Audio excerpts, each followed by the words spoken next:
ನಮಸ್ಕಾರ, ನಿಮ್ಮ ಜೊತೆ ಇದೆ PNS ನ್ಯೂಸ್ ನೆಟ್ವರ್ಕ್. ನೀವು ನೋಡ್ತಿದ್ದೀರಾ PNS ವಿಸ್ತಾರ. ನಾನು ನಿಖಿಲ್ ಜೋಶಿ. ಇವತ್ತು Saturday edition to the point.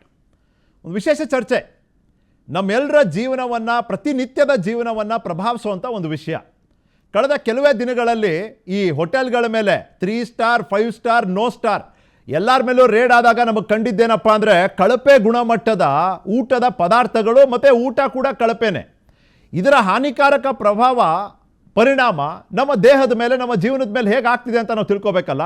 ಇದಕ್ಕೆ 3-4 ಆಯಾಮ ಇದೆ. ಅದರಲ್ಲಿ ವಿಶೇಷವಾದ 2 ಆಯಾಮವನ್ನು ಚರ್ಚೆ ಮಾಡಲಿಕ್ಕೆ ಇಬ್ಬರು ವಿಶೇಷ ಅತಿಥಿಗಳನ್ನ ಕರೆಸಿದ್ದೀನಿ. ಇವತ್ತಿನ ಚರ್ಚೆಯ ವಿಷಯ ವಿಷವಾಯ್ತಾ ತುತ್ತು. ವಿಷ ಆಗ್ತಿದೆ, ವಿಷ ಆಗೋದಕ್ಕೆ ಬಿಡ್ತಿರೋರು ಯಾರು?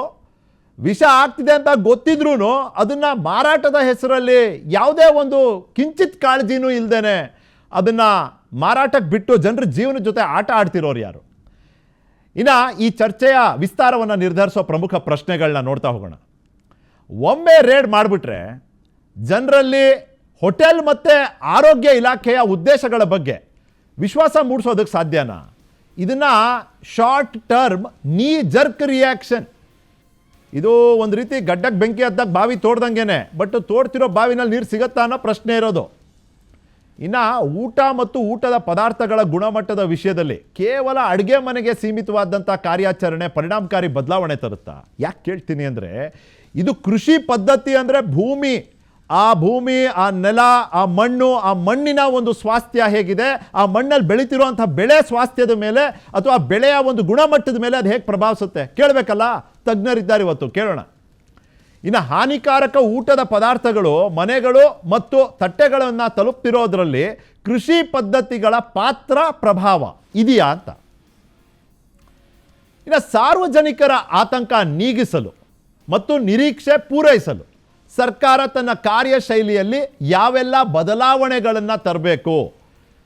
ಇನ್ನೂ ಜನರಿಗೆ ವಿಶ್ವಾಸ ಬಂದಿಲ್ಲ. ಈ ರೇಡ್ಗಳು ಸುಮ್ಮನೆ ಒಂದು ರೀತಿ ಕಣ್ಣೋಡಿಸೋವಂಥ ಒಂದು ಕಾರ್ಯಕ್ರಮ ಅಥವಾ ಈ ರೇಡು ಇದ್ರ ಹಿಂದೆ ಬೇರೆನೇ ಉದ್ದೇಶ ಇದೆ ಅನ್ನೋ ರೀತಿ ಜನರಲ್ಲಿ ಅಭಿಪ್ರಾಯ ಬೆಳೀತಾ ಇದೆ. ಜನರಲ್ಲಿ ನಿಜವಾಗ್ಲೂ ಸರ್ಕಾರದ ಕಾರ್ಯವೈಖರಿ, ಕಾರ್ಯಾಚರಣೆ ಮತ್ತು ಒಂದು ವಿಶ್ವಾಸಾರ್ಹತೆ ಬೆಳಿಬೇಕು ಅಂದರೆ ಅದು ಒಂದಷ್ಟು ಲಾಂಗ್ ಟರ್ಮ್, ದೀರ್ಘಕಾಲದ ಬದಲಾವಣೆಗಳ ಮೂಲಕ ಮಾತ್ರ ಅದು ಸಾಧ್ಯ. ಇವತ್ತಿನ ಚರ್ಚೆಯಲ್ಲಿ ನನ್ನ ಜೊತೆ ಇಬ್ಬರು ವಿಶೇಷ ಅತಿಥಿಗಳು ನನ್ನ ಜೊತೆ ಇದ್ದಾರೆ. ಸಂಸ್ಥಾಪಕರು, ಆರ್ಗ್ಯಾನಿಕ್ ಮಂಡ್ಯ, ಕೃಷಿ ವಿಷಯದಲ್ಲಿ ಮಾತನಾಡ್ತಾ ತಮ್ಮದೇ ಆದ ಪ್ರಖ್ಯಾತಿಯನ್ನು ಪಡ್ಕೊಂಡಿದ್ದಾರೆ. ಒಂದು ರೀತಿ ಕೃಷಿ ಅನ್ನೋ ಸಬ್ಜೆಕ್ಟಲ್ಲಿ ಮಾರ್ಗದರ್ಶಕರು. ನಮಸ್ಕಾರ ಮಧು ಅವರೇ, ನಿಖಿಲ್ ಜೋಶಿ ಮಾತಾಡ್ತೀನಿ. ಸ್ವಾಗತ ನಿಮಗೆ. Thank you for your time. ನಮಸ್ಕಾರ ನಿಖಿಲ್ ಅವರೇ. ಡಾಕ್ಟರ್ CN ಮಂಜುನಾಥ್ ಇದ್ದಾರೆ. ಇವ್ರಿಗೆ ಹಿ ನೀಡ್ಸ್ ನೋ ಇಂಟ್ರೊಡಕ್ಷನ್, ಇವ್ರನ್ನೇನು ಪರಿಚಯ ಮಾಡಿಕೊಡ್ಬೇಕಾಗಿಲ್ಲ. ಹೃದ್ರೋಗ ತಜ್ಞರಿದ್ದಾರೆ, ಆಲ್ಸೋ ಸಂಸದರಿದ್ದಾರೆ. ಸಂಸತ್ತಿನಲ್ಲೇ ಈ ವಿಷಯದ ಬಗ್ಗೆ ಮಾತಾಡಿದ್ದಾರೆ. ನಾವು ಬೆಳೀತಿರೋಂಥ ಬೆಳೆಯಿಂದ ಹಿಡಿದು ಅದು ಮಾರುಕಟ್ಟೆಗೆ ಬಂದು ಮಾರುಕಟ್ಟೆಯಿಂದ ನಮ್ಮ ಮನೆ ತಲುಪೋದ್ರವರೆಗೂ ಯಾವೆಲ್ಲ ರೀತಿಯ ಪರಿಸ್ಥಿತಿಗಳನ್ನ ಅದು ಎದುರಿಸುತ್ತೆ, ಅದರ ಗುಣಮಟ್ಟದ ಬಗ್ಗೆ ಮಾತನಾಡಿದ್ದಾರೆ. ನಾನು ಡಾಕ್ಟರ್ CN ಮಂಜುನಾಥ್ ಅವ್ರ ಕಡೆಯಿಂದನೇ ಶುರು ಮಾಡ್ತೀನಿ. ಸರ್ ಪ್ಲೀಸ್, ಸಂಸತ್ನಲ್ಲಿ ನೀವು ಇದ್ರ ಬಗ್ಗೆ ಮಾತನಾಡಿದ್ದೀರಿ, 2 ಸರ್ವೆಗಳನ್ನ ನೀವು ಅಲ್ಲಿ ಕೋಟ್ ಮಾಡ್ತೀರಿ. ನಿಮ್ಮ ಅನುಭವನೇ ನಾನು ಕೇಳ್ತಾ ಇದ್ದೀನಿ. ಏನು ತಿನ್ನೋದು ಸರ್ ನಾವು? ಅಲ್ಲಿ ನೋಡಿದ್ರೆ ಫರ್ಟಿಲೈಸರು, ಪೆಸ್ಟಿಸೈಡ್ ಜಾಸ್ತಿ ಬಳಸ್ತೀರಿ ಅಂತೀರಿ. ಅಕ್ಕಿಗೆ ಬಂದರೆ ಅದರಲ್ಲಿ ಪ್ಲಾಸ್ಟಿಕ್ ಅಂತೆ. ಇನ್ನು ಹಣ್ಣನ್ನು ಬೇಗ ಹಣ್ಣು ಮಾಡೋ ಕೆಮಿಕಲ್ ಹಾಕ್ತೀವಿ. ಆಮೇಲೆ ತರಕಾರಿಯ ಜೀವಾವಧಿ, ಅದರ ಶೆಲ್ಫ್ ಲೈಫನ್ನು ಜಾಸ್ತಿ ಮಾಡೋದಕ್ಕೆ ಪ್ರಿಸರ್ವೇಟಿವ್ಸ್ ಹಾಕ್ತೀವಿ. ಇದೆಲ್ಲ ಯಾವುದು ಬೇಡ, ಮಾಂಸ ತಿನ್ನೋಣ ಅಂದರೆ ಕೊಡ್ತಿರೋ ಮಾಂಸ, ಹಳೆ ಮಾಂಸ ಕೊಡ್ತಿದ್ದೀರಿ. ನಾವು ಏನು ಮಾಡೋದು ಸರ್? ನಾವು ಮನುಷ್ಯ ಹೆಂಗೆ ಬದುಕಬೇಕು ಅಂತ? ಮೊದಲನೇದಾಗಿ ನೀವು ಉತ್ತಮವಾದಂಥ ಒಂದು ಸಬ್ಜೆಕ್ಟನ್ನು ಇವತ್ತು ಆರಿಸ್ಕೊಂಡಿದ್ದೀರಿ. ಹಾಗಾಗಿ ನಿಮ್ಮನ್ನೆಲ್ಲ ಅಭಿನಂದಿಸ್ತೇನೆ. Thank you. ಯಾಕೆಂದರೆ ಆಹಾರ ಮತ್ತು ಆಲೋಚನೆಗಳು ಎರಡೂ ಕೂಡ ದೇಹಕ್ಕೆ ಹಾನಿಕರ. ನೋಡಿ, ಆಹಾರ ಸರಿ ಇಲ್ಲ ಅಂದರೆ ದೈಹಿಕ ಆರೋಗ್ಯ ಹಾಳಾಗುತ್ತೆ, ಆಲೋಚನೆ ಸರಿ ಇಲ್ಲ ಅಂದರೆ ಮಾನಸಿಕ ಆರೋಗ್ಯ ಹಾಳಾಗುತ್ತೆ. ಅದರಿಂದ ಇವು ಎರಡೂ ಬಹಳ ಉತ್ತಮವಾದಂಥ ಆರೋಗ್ಯಕ್ಕೆ ಆಹಾರನೂ ಸರಿ ಇರಬೇಕು, ಆಹಾರ ಪದಾರ್ಥಗಳು ಸರಿ ಇರಬೇಕು ಮತ್ತು ಆಹಾರ ಪದ್ಧತಿ ಸರಿ ಇರಬೇಕಾಗುತ್ತೆ. ಅದೇ ರೀತಿ ಇವತ್ತು ಏನಾಗಿದೆ, ತಾವು ಹೇಳಿದ್ರಿ, ಇತ್ತೀಚಿನ ಕಳೆದ ಒಂದು 2-3 ವಾರದಲ್ಲಿ ಕರ್ನಾಟಕ ರಾಜ್ಯ ಸರ್ಕಾರ ಆರೋಗ್ಯ ಮತ್ತು ಫುಡ್ ಆ್ಯಂಡ್ ಸೇಫ್ಟಿ ಡಿಪಾರ್ಟ್ಮೆಂಟ್ ಅಂತ ಏನು ಹೇಳ್ತೀವಿ, ಅವರು ಒಂದು ಉತ್ತಮವಾದಂಥ ಒಂದು ಕಾರ್ಯಾಚರಣೆಯನ್ನು ಆರಂಭಿಸಿದ್ದಾರೆ. ಇದು ನಿರಂತರವಾಗಿ ನಡಿಬೇಕಾಗುತ್ತೆ. ಯಾಕೆಂದರೆ ಆಹಾರ ಪದಾರ್ಥಗಳು ಹೋಟೆಲ್ಗಳಲ್ಲಿ ಅವರು ಅದು ಅಡುಗೆ ಮನೆಯಲ್ಲಾಗ್ಬೋದು ಅಥವಾ ಸ್ಟೋರ್ ರೂಮಲ್ಲಾಗ್ಬೋದು, ತರಕಾರಿಯ ಗುಣಮಟ್ಟ ಏನಿದೆ ಅಥವಾ ಇನ್ನು ಬೇರೆ ಅಥವಾ ಎಡಿಬಲ್ ಆಯಿಲು ಎಣ್ಣೆ, ಅಡಿಗೆ ಎಣ್ಣೆಯ ಗುಣಮಟ್ಟ ಹೇಗಿದೆ, ಮತ್ತು ಬೇರೆ ಥರದ ಈ ಪೆರಿಷಬಲ್ ಪ್ರಾಡಕ್ಟ್ಸ್ ಅಂತ ಏನು ಹೇಳ್ತೀವಿ, ತರಕಾರಿ ಆಗ್ಬೋದು, ಹಣ್ಣುಗಳಾಗ್ಬೋದು ಅಥವಾ ಮಾಂಸ ಆಗ್ಬೋದು. ಸೊ ಇದರ ಸ್ಥಿತಿಗತಿ ಬಗ್ಗೆ, ಇದರ ಗುಣಮಟ್ಟದ ಬಗ್ಗೆ ಇವಾಗ ಹಲವಾರು ಹೋಟೆಲ್ಗಳ ಮೇಲೆ ಇವತ್ತು ಆಹಾರ ಫುಡ್ ಆ್ಯಂಡ್ ಸೇಫ್ಟಿ ಡಿಪಾರ್ಟ್ಮೆಂಟ್ ಅವರು ದಾಳಿ ಮಾಡಿ ಅದನ್ನು ಪರಿಚಯ ಅದ್ರ ಬಗ್ಗೆ ಒಂದು ಜಾಗೃತಿ ಅಂತೂ ಮೂಡಿದೆ. ಅಂದರೆ ಏನು, ಯಾವ ರೀತಿ ಕಲುಷಿತ ಆಹಾರ ಪದಾರ್ಥಗಳನ್ನು ಹೋಟ್ಲ್ಗಳಲ್ಲಿ, ಅದು ದೊಡ್ಡ ದೊಡ್ಡ ಸ್ಟಾರ್ ಹೋಟೆಲ್ಗಳಲ್ಲಿ ಮಾಡ್ತಾ ಇದ್ದಾರೆ ಅನ್ನೋದು ಇವತ್ತು ಸಾರ್ವಜನಿಕರ ಗಮನಕ್ಕೆ ಬಂದಿದೆ. ಇದರ ಬಗ್ಗೆ ಇದು ನಿರಂತರವಾಗಿ ಆಗಬೇಕು. ಇದನ್ನು ನಾನು 3-4 ವರ್ಷದಿಂದಲೂ ಹೇಳ್ತಾ ಇದ್ದೇನೆ. ಕೇವಲ ಆಸ್ಪತ್ರೆಗಳಿಂದ ಅಥವಾ ದೊಡ್ಡ ದೊಡ್ಡ ಶಸ್ತ್ರಚಿಕಿತ್ಸೆಗಳಿಂದ ಅಥವಾ ದೊಡ್ಡ ಉತ್ತಮವಾದ ಔಷಧಗಳಿಂದನೇ ಮಾತ್ರ ನಾವು ಕಾಯಿಲೆಯನ್ನು ನಿವಾರಣೆ ಮಾಡಲಿಕ್ಕಾಗೋದಿಲ್ಲ. ನಮ್ಮ ಆಹಾರ ಪದ್ಧತಿ, ನಾವು ಬೆಳೆಯುವ ಆಹಾರದಲ್ಲಿ ವಿಷ ಮತ್ತು ಹಾನಿಕರ ವಸ್ತುಗಳು ಇರಬಾರ್ದು.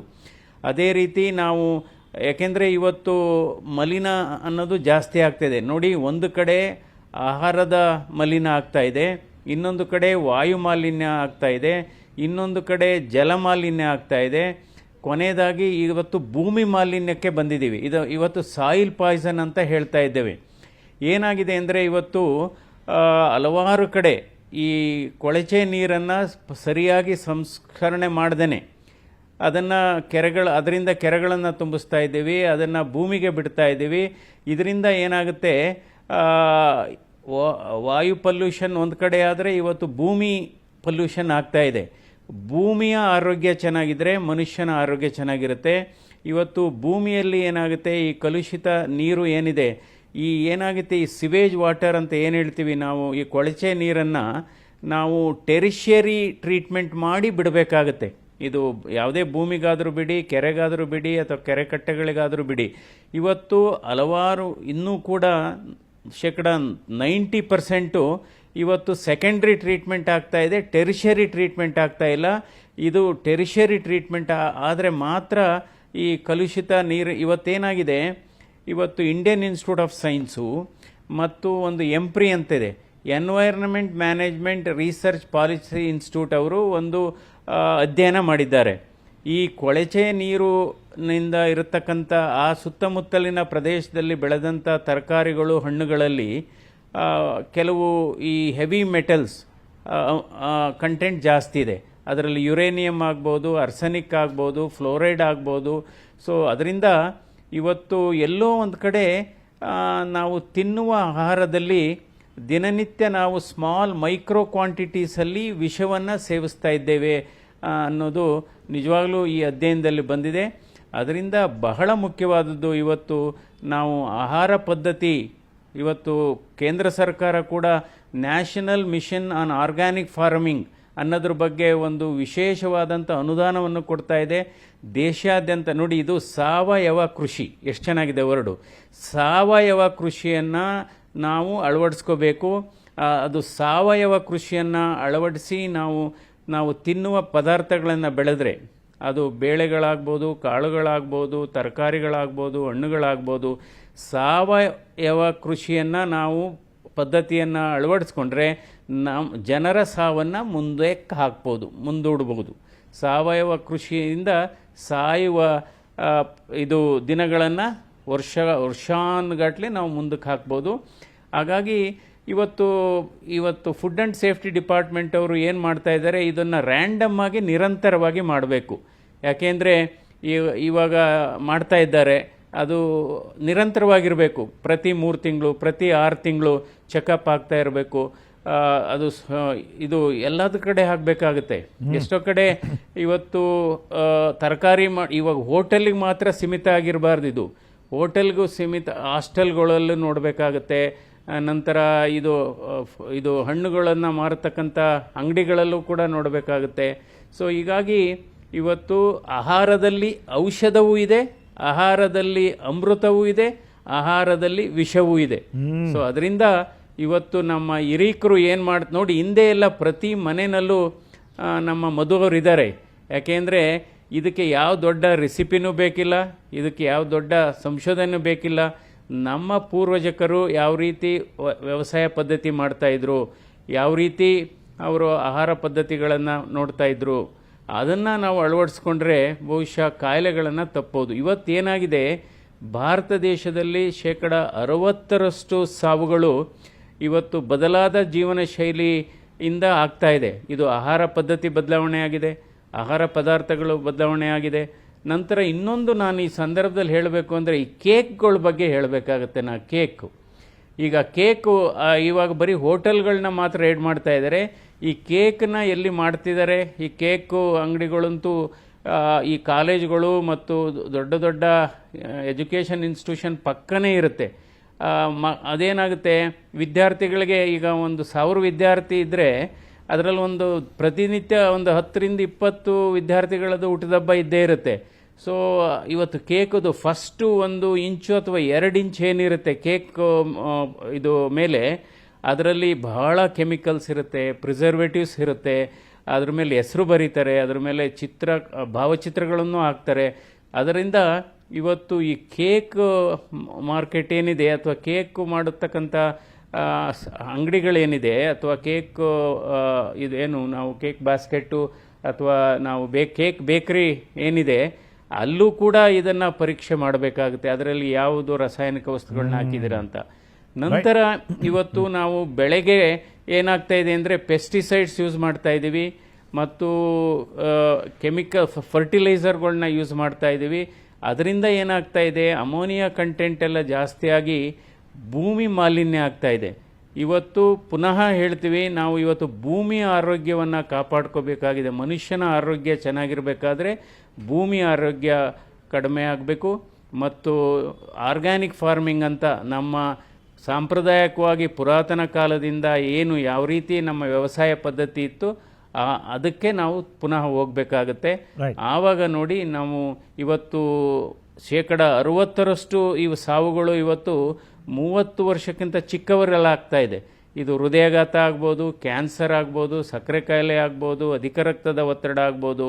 ಅದರಿಂದ ಇದು ಆಹಾರ ಪದ್ಧತಿ ಬಹಳ ಮುಖ್ಯ, ಆಹಾರ ಪದಾರ್ಥಗಳ ಗುಣಮಟ್ಟ ಬಹಳ ಮುಖ್ಯ. ನಮ್ಮ ಇಲ್ಲಿ ರಾಜ್ಯ ಸರ್ಕಾರ UT ಖಾದರ್ ಅವರು ಒಂದು ಉತ್ತಮವಾದಂಥ ಒಂದು ಬೆಳವಣಿಗೆಯನ್ನು ತಂದಿದ್ದಾರೆ. ಅದನ್ನು ನಿರಂತರವಾಗಿ ಮಾಡಬೇಕಾಗುತ್ತೆ. ಬಹಳ ಮುಖ್ಯವಾದದ್ದು, ಪ್ರತಿ 3 ತಿಂಗಳು 6 ತಿಂಗಳಿಗೆ ರ್ಯಾಂಡಮ್ ಆಗಿ ಸರ್ಪ್ರೈಸ್ ಚೆಕ್ಗಳಾಗಬೇಕು, ನಾವು ಗೊತ್ತಾಗಬಾರ್ದು. ಅಲ್ಲ, ಮೊದಲನೇ ಪ್ರಶ್ನೆಗೆ ಭಾಳ ಸ್ಪಷ್ಟ ಮತ್ತು ಒಂದು ಒಳ್ಳೆ ಡೀಟೇಲ್ಡ್ ರೆಸ್ಪಾನ್ಸೇ ಕೊಟ್ಬಿಟ್ಟಿದ್ದೀರಿ ಡಾಕ್ಟರ್.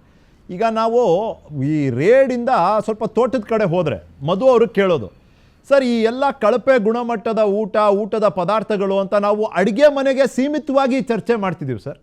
ಐ ಬಿಲೀವ್ ಇದು ಸಮಗ್ರ ರೀತಿಯಲ್ಲಿ ನಡೀತಾ ಇಲ್ಲ. ಅದು ಎಲ್ಲಿ ಬೆಳೀತಾರೆ ಅಲ್ಲಿಂದ ಅದು ಮಾರುಕಟ್ಟೆಗೆ ಬಂದು ಮಾರುಕಟ್ಟೆಯಿಂದ ನಮ್ಮ ತಟ್ಟೆ ತಲುಪೋದ್ರವರೆಗೂ ಏನೇನು ಆಗುತ್ತೆ ಅದ್ರ ಬಗ್ಗೆ ಚರ್ಚೆ ಆಗಬೇಕು. ಆದರೆ ನಿಮ್ಮನ್ನು ನಾನು ವಿಶೇಷವಾಗಿ ಕೇಳೋದು ಸರ್, ಕೃಷಿ ಪದ್ಧತಿ ಡಿರೆಕ್ಟ್ಲಿ ಆರ್ ಇಂಡಿರೆಕ್ಟ್ಲಿ ಈ ರೀತಿಯ ಗುಣಮಟ್ಟವನ್ನು ಕ್ಷೀಣಿಸೋದ್ರಲ್ಲಿ ಯಾವ ರೀತಿಯ ಪ್ರಭಾವ ನಿಭಾಯಿಸ್ತಿರ್ಬೋದು, ನಿಮ್ಮ ಊಹೆ, ನಿಮ್ಮ ಅನುಮಾನ ಪ್ಲೀಸ್. ನಾನು ತುಂಬಾ ಕಡೆ ಮಾತನಾಡಿದ್ದೀನಿ. ನಮ್ಮ ನಮ್ಮ ಇವತ್ತಿನ ಕಾಲದ ವಿಜ್ಞಾನಿಗಳು, ಕೃಷಿ ವಿಜ್ಞಾನಿಗಳು ಮತ್ತೆ ರಾಜಕಾರಣಿಗಳು what they have failed to understand is, ನಮ್ಮ ಭಾರತಕ್ಕೆ ಎಷ್ಟು ರಿಚ್ನೆಸ್ ಇತ್ತು ನಮ್ಮ ದೇಶಕ್ಕೆ ಅಂದ್ರೆ ಆ ರಿಚ್ನೆಸ್ ಬಂದಿದ್ದೆ ಕೃಷಿಯಿಂದ. ಏನ್ ನಮ್ಮ ಶ್ರೀಮಂತಿಗೆ ಬಂದಿತ್ತೋ ಆ ಶ್ರೀಮಂತಿಗೆ ಇದ್ದಿದ್ದಕ್ಕೆ ನಮ್ಗೆ ಮೊಘಲರು ಬರ್ತಾರೆ ಲೂಟಿ ಮಾಡಕ್ಕೆ. ಅದಾದ ನಂತರ ಬ್ರಿಟಿಷ್ ಅವ್ರು ಬರ್ತಾರೆ, ಫ್ರಾನ್ಸ್ ಅವ್ರು ಬರ್ತಾರೆ, ಇವರೆಲ್ಲ ಬರ್ತಾರೆ. ಏನಕ್ಕೆ? ಭಾರತದಲ್ಲಿ ಅಷ್ಟು ಸಿರಿ ಇತ್ತು. ಆ ಸಿರಿ ಬಂದಿದ್ದೆ ಕೃಷಿಯಿಂದ, ಆ ಕೃಷಿ ಬಂದಿದ್ದೆ ಸಾವಯವ ಕೃಷಿಯಿಂದ.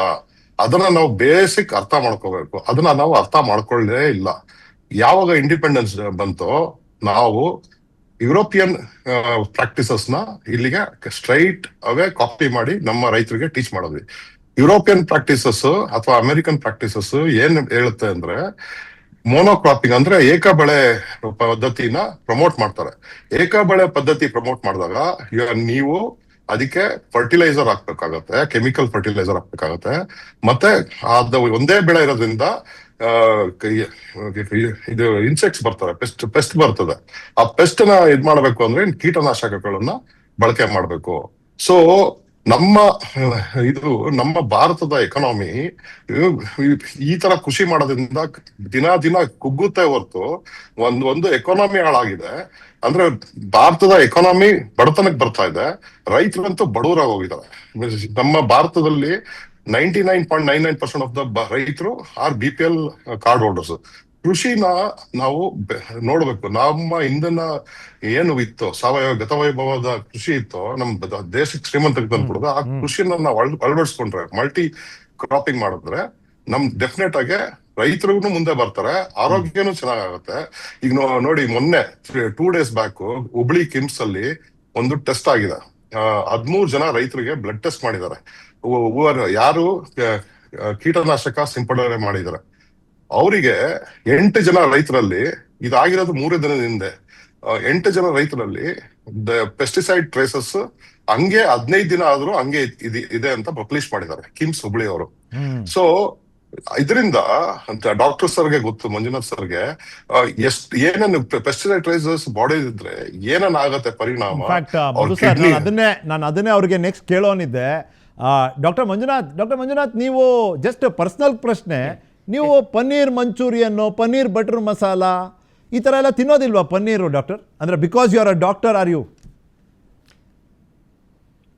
ಇಲ್ಲ, ನಾವು ಬೇಸಿಕಲಿ ಏನಾಗುತ್ತೆ ಅಂದರೆ ಇದು ಅಂದರೆ ಒಂದೊಂದು ಸರಿ ಹೋಟೆಲ್ಗೆ ಹೋದಾಗ ಪನ್ನೀರ್ ತಿಂದಿದ್ದೀವಿ, ತಿಂದಿಲ್ಲ ಅಂತ ಹೇಳೋಕ್ಕಾಗಲ್ಲ.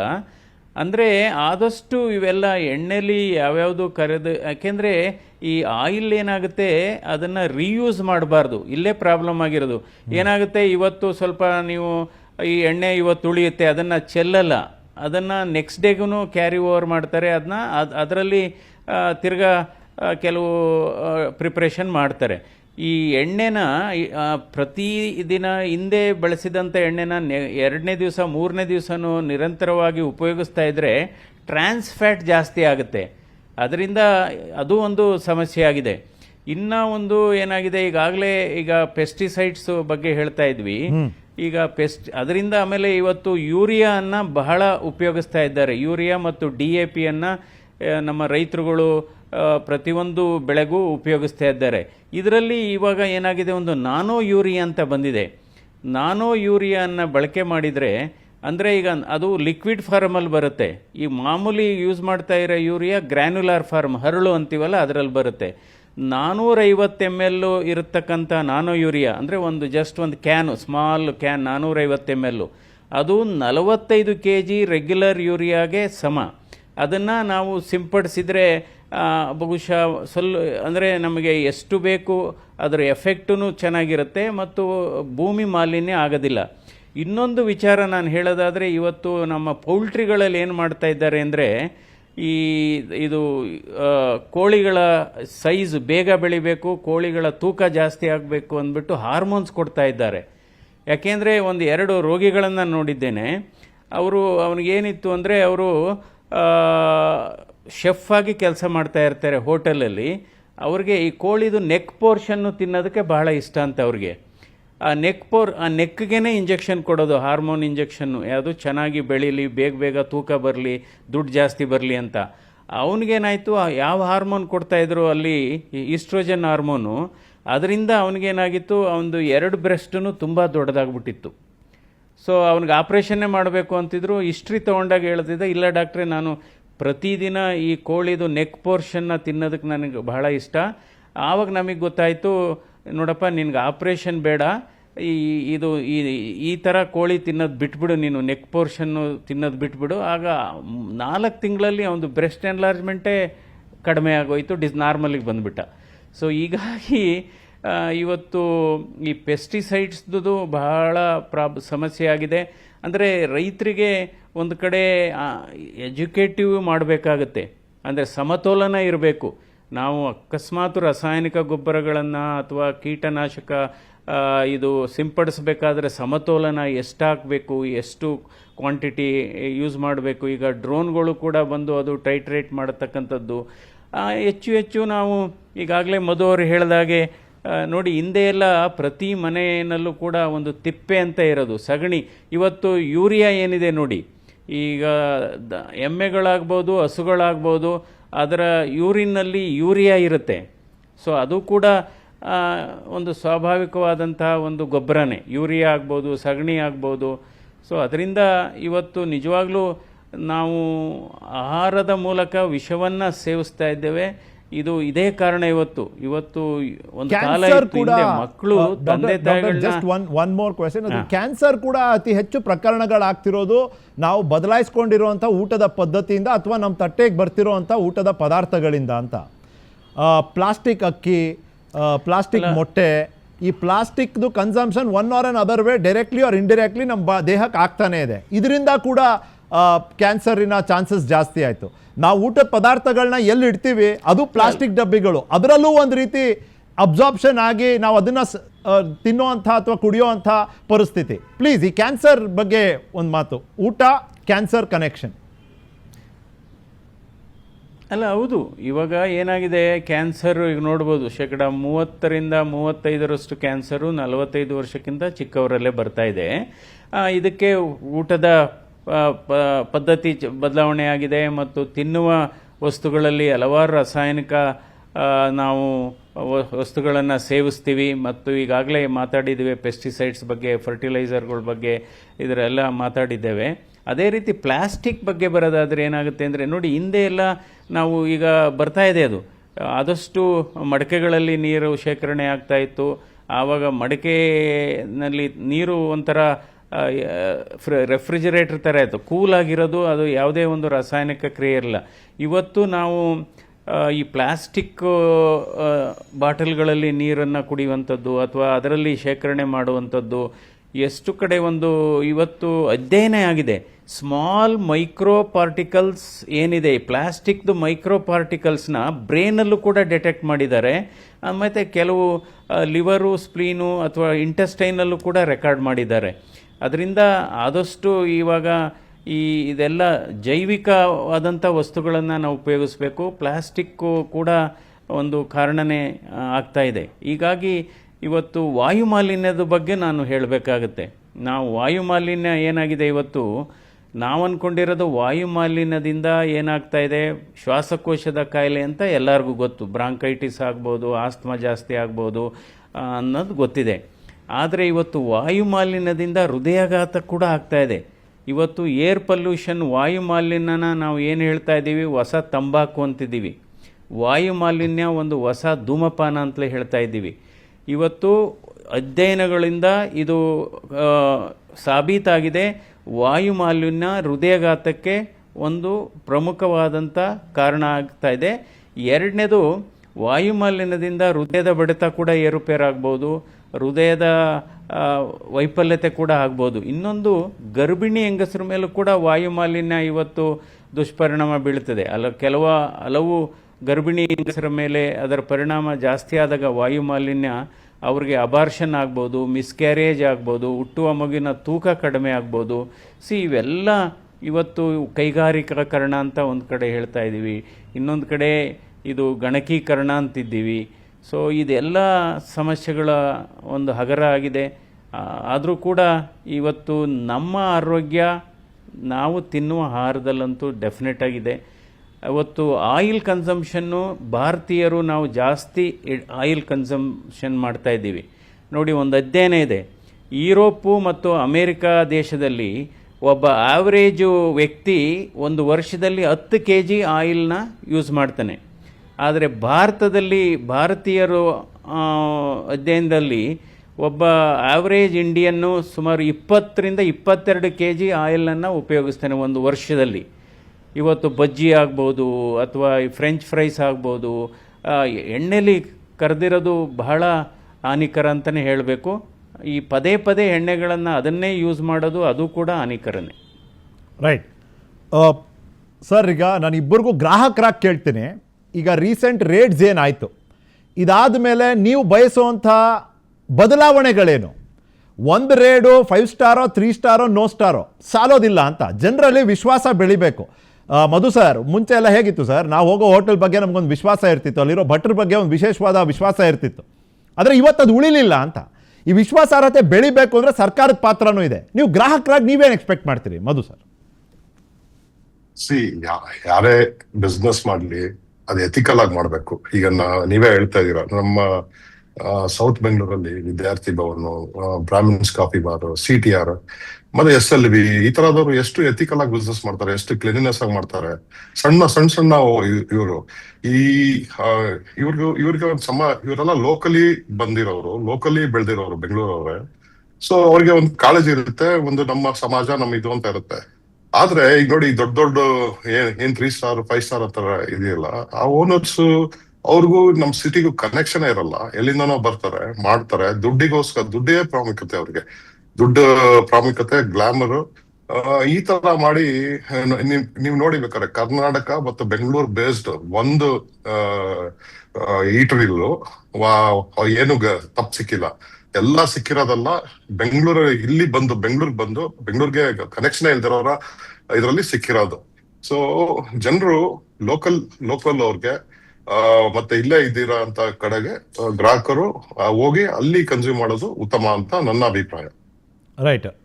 ಮಂಜುನಾಥ್ ಸರ್, ನಂಗೆ ಗೊತ್ತಿದೆ ನೀವು ಒಂದು ಕಾರ್ಯಕ್ರಮಕ್ಕೂ ಹೋಗಬೇಕು. ನಾನು ನಿಮ್ಮನ್ನೇನಾದ್ರು ತಡ ಮಾಡ್ತಿದ್ದೀನಾ ಅಂತ. ಇದೊಂದು ಪ್ರಶ್ನೆ ಆದಮೇಲೆ ನೀವು ಹೇಳಿ ಹೊರಡಬೇಕು ಅಂದರೆ ನಿಮ್ಮನ್ನು ನಾನು ಕಳಿಸ್ಕೊಡ್ತೀನಿ. ಬಟ್ ಸ್ಕ್ರೀನ್ ಮೇಲೆ ಒಂದು ಸರ್ವೆ ಇದೆ ಸರ್, ಬೆಂಗಳೂರಿನ ರೇಡ್ಗಳ ಬಳಿಕ ಆದಂಥ ಸರ್ವೆ ಇದು. ಜನರಿಗೆ 43% ಜನರಿಗೆ ಇವತ್ತಿಗೂ ವಿಶ್ವಾಸ ಇಲ್ಲ ಸರ್. ಇನ್ನು 31% ಜನರಿಗೆ ರೇಡ್ ಆದಮೇಲೆ ಒಂದು ಸ್ವಲ್ಪ ವಿಶ್ವಾಸ ಬಂದಿದೆ. ಅಂದರೆ 74% ಜನರಿಗೆ ಇವತ್ತಿಗೂ ಆತಂಕಗಳಿದೆ. ಅಯ್ಯೋ, ಕೊಳಕು ಕಿಚನ್ನು, ಉಳಿದಿರೋ ಊಟನ ನಮಗೇನಾದ್ರು ನಮ್ಮ ತಟ್ಟೆಯಲ್ಲಿ ಬಡಿಸ್ಕೊಟ್ಬಿಡ್ತಾ ಇದ್ದಾರಾ, ಉಪಯೋಗಿಸ್ತಿರೋಂಥ ತಯಾರಿಕೆಗೆ ಉಪಯೋಗಿಸ್ತಿರೋಂಥ ಪದಾರ್ಥಗಳ ಗುಣಮಟ್ಟ ಏನು, ಇದೆಲ್ಲ ಆತಂಕದಲ್ಲೇ ಗ್ರಾಹಕರು ಇವತ್ತಿಗೂ ಹೋಟೆಲ್ಗೆ ಹೋಗ್ತಿರೋವಂಥದ್ದು. ಹಾಗಾಗಿ ಗ್ರಾಹಕರಾಗಿ ನಿಮ್ಮ ಒಂದು ಅಭಿಪ್ರಾಯ ಮತ್ತು ಗ್ರಾಹಕರಾಗಿ ಉಳಿದವರಿಗೆ ನೀವು ಕೊಡುವಂಥ ಸಲಹೆ ಪ್ಲೀಸ್. ಅಲ್ಲ, ಅಂದರೆ ಈಗೇನಾಗಿದೆ, ಈಗ ನಾವು ಪ್ರತಿಯೊಂದು ಹೋಟೆಲಲ್ಲೂ ಪ್ರತಿಯೊಂದು ತಿನ್ನೋ ಆಹಾರನೂ ಕೂಡ ಹಾಳಾಗಿದೆ ಅಂತ ಹೇಳಕ್ಕೆ ಬರೋದಿಲ್ಲ. ಬಟ್ ಕೆಲವು ಕಡೆ ಆಗ್ತಾ ಇದೆ. ಈಗ ಇವನ್ ರೇಡ್ ಆಗೋದಕ್ಕೆ ಮೊದಲು ನಾವೇ ಹಲವಾರು ಬಾರಿ ಹೋಟೆಲ್ಗೆ ಹೋದಾಗ ಇದೇನೋ ಚೆನ್ನಾಗಿಲ್ಲ ವಾಪಸ್ ಕೊಟ್ಟು ಕಳಿಸಿದ್ದೀವಿ, ಇದೇನೋ ಸ್ಮೆಲ್ ಬರ್ತಾ ಇದೆ ಹೋಗಪ್ಪ ಸರಿ ಸ್ಟೇಲ್ ಆಗಿದೆ ಅಂತ ವಾಪಸ್ ಕಳಿಸಿದ್ದೀವಿ.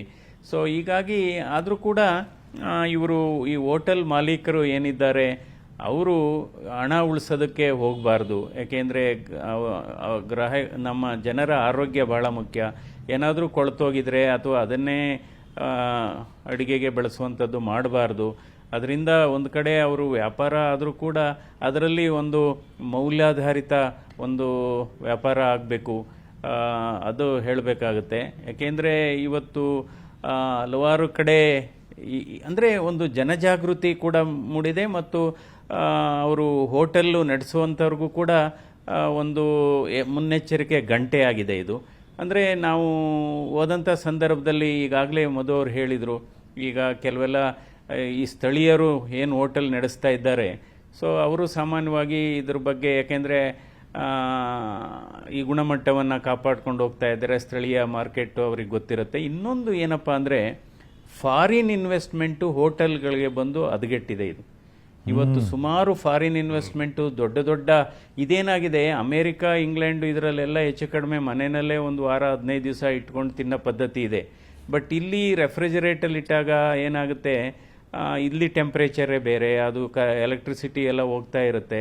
ಸೊ ಅದಕ್ಕಂತ ಫಾರಿನ್ ಇನ್ವೆಸ್ಟ್ಮೆಂಟು ಹೋಟೆಲ್ಲು ದೊಡ್ಡ ಸ್ಟಾರ್ ಹೋಟೆಲ್ಗಳಿಗೆ ಬಂದು ಅದು ಕೂಡ ಇದು ಕಾರಣ. ಒಂದು ಕಡೆ ಬೆಲೆನೂ ಜಾಸ್ತಿ ಆಗ್ತಾ ಇದೆ. ಅಂದರೆ ಇದೊಂದು ಉತ್ತಮವಾದಂಥ ಬೆಳವಣಿಗೆ ಅಂತಲೇ ಹೇಳ್ತೇನೆ. ಇದು ನಿರಂತರವಾಗಿ ಈ ಫುಡ್ದು ಕ್ವಾಲಿಟಿ ಗುಣಮಟ್ಟದ್ದು ಅಥವಾ ಇದ್ರ ಬಗ್ಗೆ ನಿರಂತರವಾಗಿ food and safety department checkup ಮಾಡಬೇಕಾಗುತ್ತೆ. ಅಂದ ನಂತರ ಅದರಲ್ಲೂ ನಾನ್ ವೆಜಿಟೇರಿಯನ್ ತಿನ್ನೋರಲ್ಲೂ ಕೂಡ ಅಷ್ಟೇ, ಈ ಪೌಲ್ಟ್ರಿ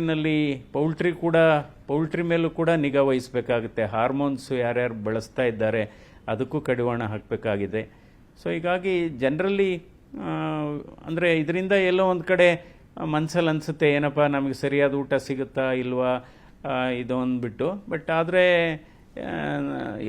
ಎಲ್ಲ ಕಡೆನೂ ಇದೇ ಆಗುತ್ತೆ ಅನ್ನೋ ಭಯ ಬೇಕಾಗಿಲ್ಲ. ಆದರೆ ನಾವು ತಿನ್ನುವಂಥ ಆಹಾರವನ್ನು ನಾವೇ ಚೂಸ್ ಮಾಡ್ಕೋಬೇಕಾಗುತ್ತೆ. ಆಯಿಲ್ ಕಂಟೆಂಟ್ ಕಡಿಮೆ ಇರಬೇಕು, ಸ್ವಲ್ಪ ಸಾಲ್ಟ್ ಕಂಟೆಂಟ್ ಕಡಿಮೆ ಇರಬೇಕಾಗುತ್ತೆ. ಸೊ ಈ ರೀತಿ ಮುನ್ನೆಚ್ಚರಿಕೆ ವಹಿಸಬೇಕು. ಮತ್ತು ತರಕಾರಿ ಮತ್ತು ಹಣ್ಣುಗಳನ್ನು ಬೆಳೀತಕ್ಕಂಥ ಈ ಪ್ರದೇಶಗಳಲ್ಲೂ ಕೂಡ ನಿರಂತರವಾದಂಥ ಚೆಕಪ್ಗಳು ಆಗಬೇಕು, ಸಾಯಿಲ್ ಟೆಸ್ಟಿಂಗ್ ಆಗಬೇಕು. ಅಂಥ ತರಕಾರಿಗಳನ್ನ ಮಧ್ಯೆ ರ್ಯಾಂಡಮಾಗಿ ಚೆಕ್ ಮಾಡಬೇಕಾಗುತ್ತೆ. ಸರಿ ಸರ್, ಈಗ public display of safety ratings ಅನ್ನೋದು ಬಹಳಷ್ಟು ಬೇಡಿಕೆ ಇರುವಂಥದ್ದು ಸರ್ ಜನರಿಂದ. ನಿಮಗಿದ್ರ ಬಗ್ಗೆ ಏನು ಅನಿಸುತ್ತೆ? ಲಾಸ್ಟ್ ಟೈಮ್ ಇನ್ಸ್ಪೆಕ್ಷನ್ ಯಾವಾಗ ನಡೀತು? ಈ ಜಾಗದ ಒಂದು ಫುಡ್ ಸೇಫ್ಟಿ ರೇಟಿಂಗ್ ಯಾವ ರೀತಿ ಇದೆ? ಈ ರೀತಿಯ ಒಂದು ವರದಿಯನ್ನು ಎಲ್ರಿಗೂ, ಯಾರ್ಯಾರು ಗ್ರಾಹಕರು ಬರ್ತಾರೆ ಹೋಟೆಲಿಗೆ, ಎಲ್ರಿಗೂ ಕಾಣೋ ಅಂಥ ಜಾಗದಲ್ಲಿ ಎಲ್ಲಿ ಇವರ ಲೈಸೆನ್ಸನ್ನು ಹಾಕಿರ್ತಾರೆ ಅದ್ರ ಜೊತೆಗೇನೆ ಇದನ್ನು ಹಾಕಬೇಕು ಅನ್ನೋ ನಿರೀಕ್ಷೆ ಇದೆ ಸರ್. ಪ್ಲೀಸ್.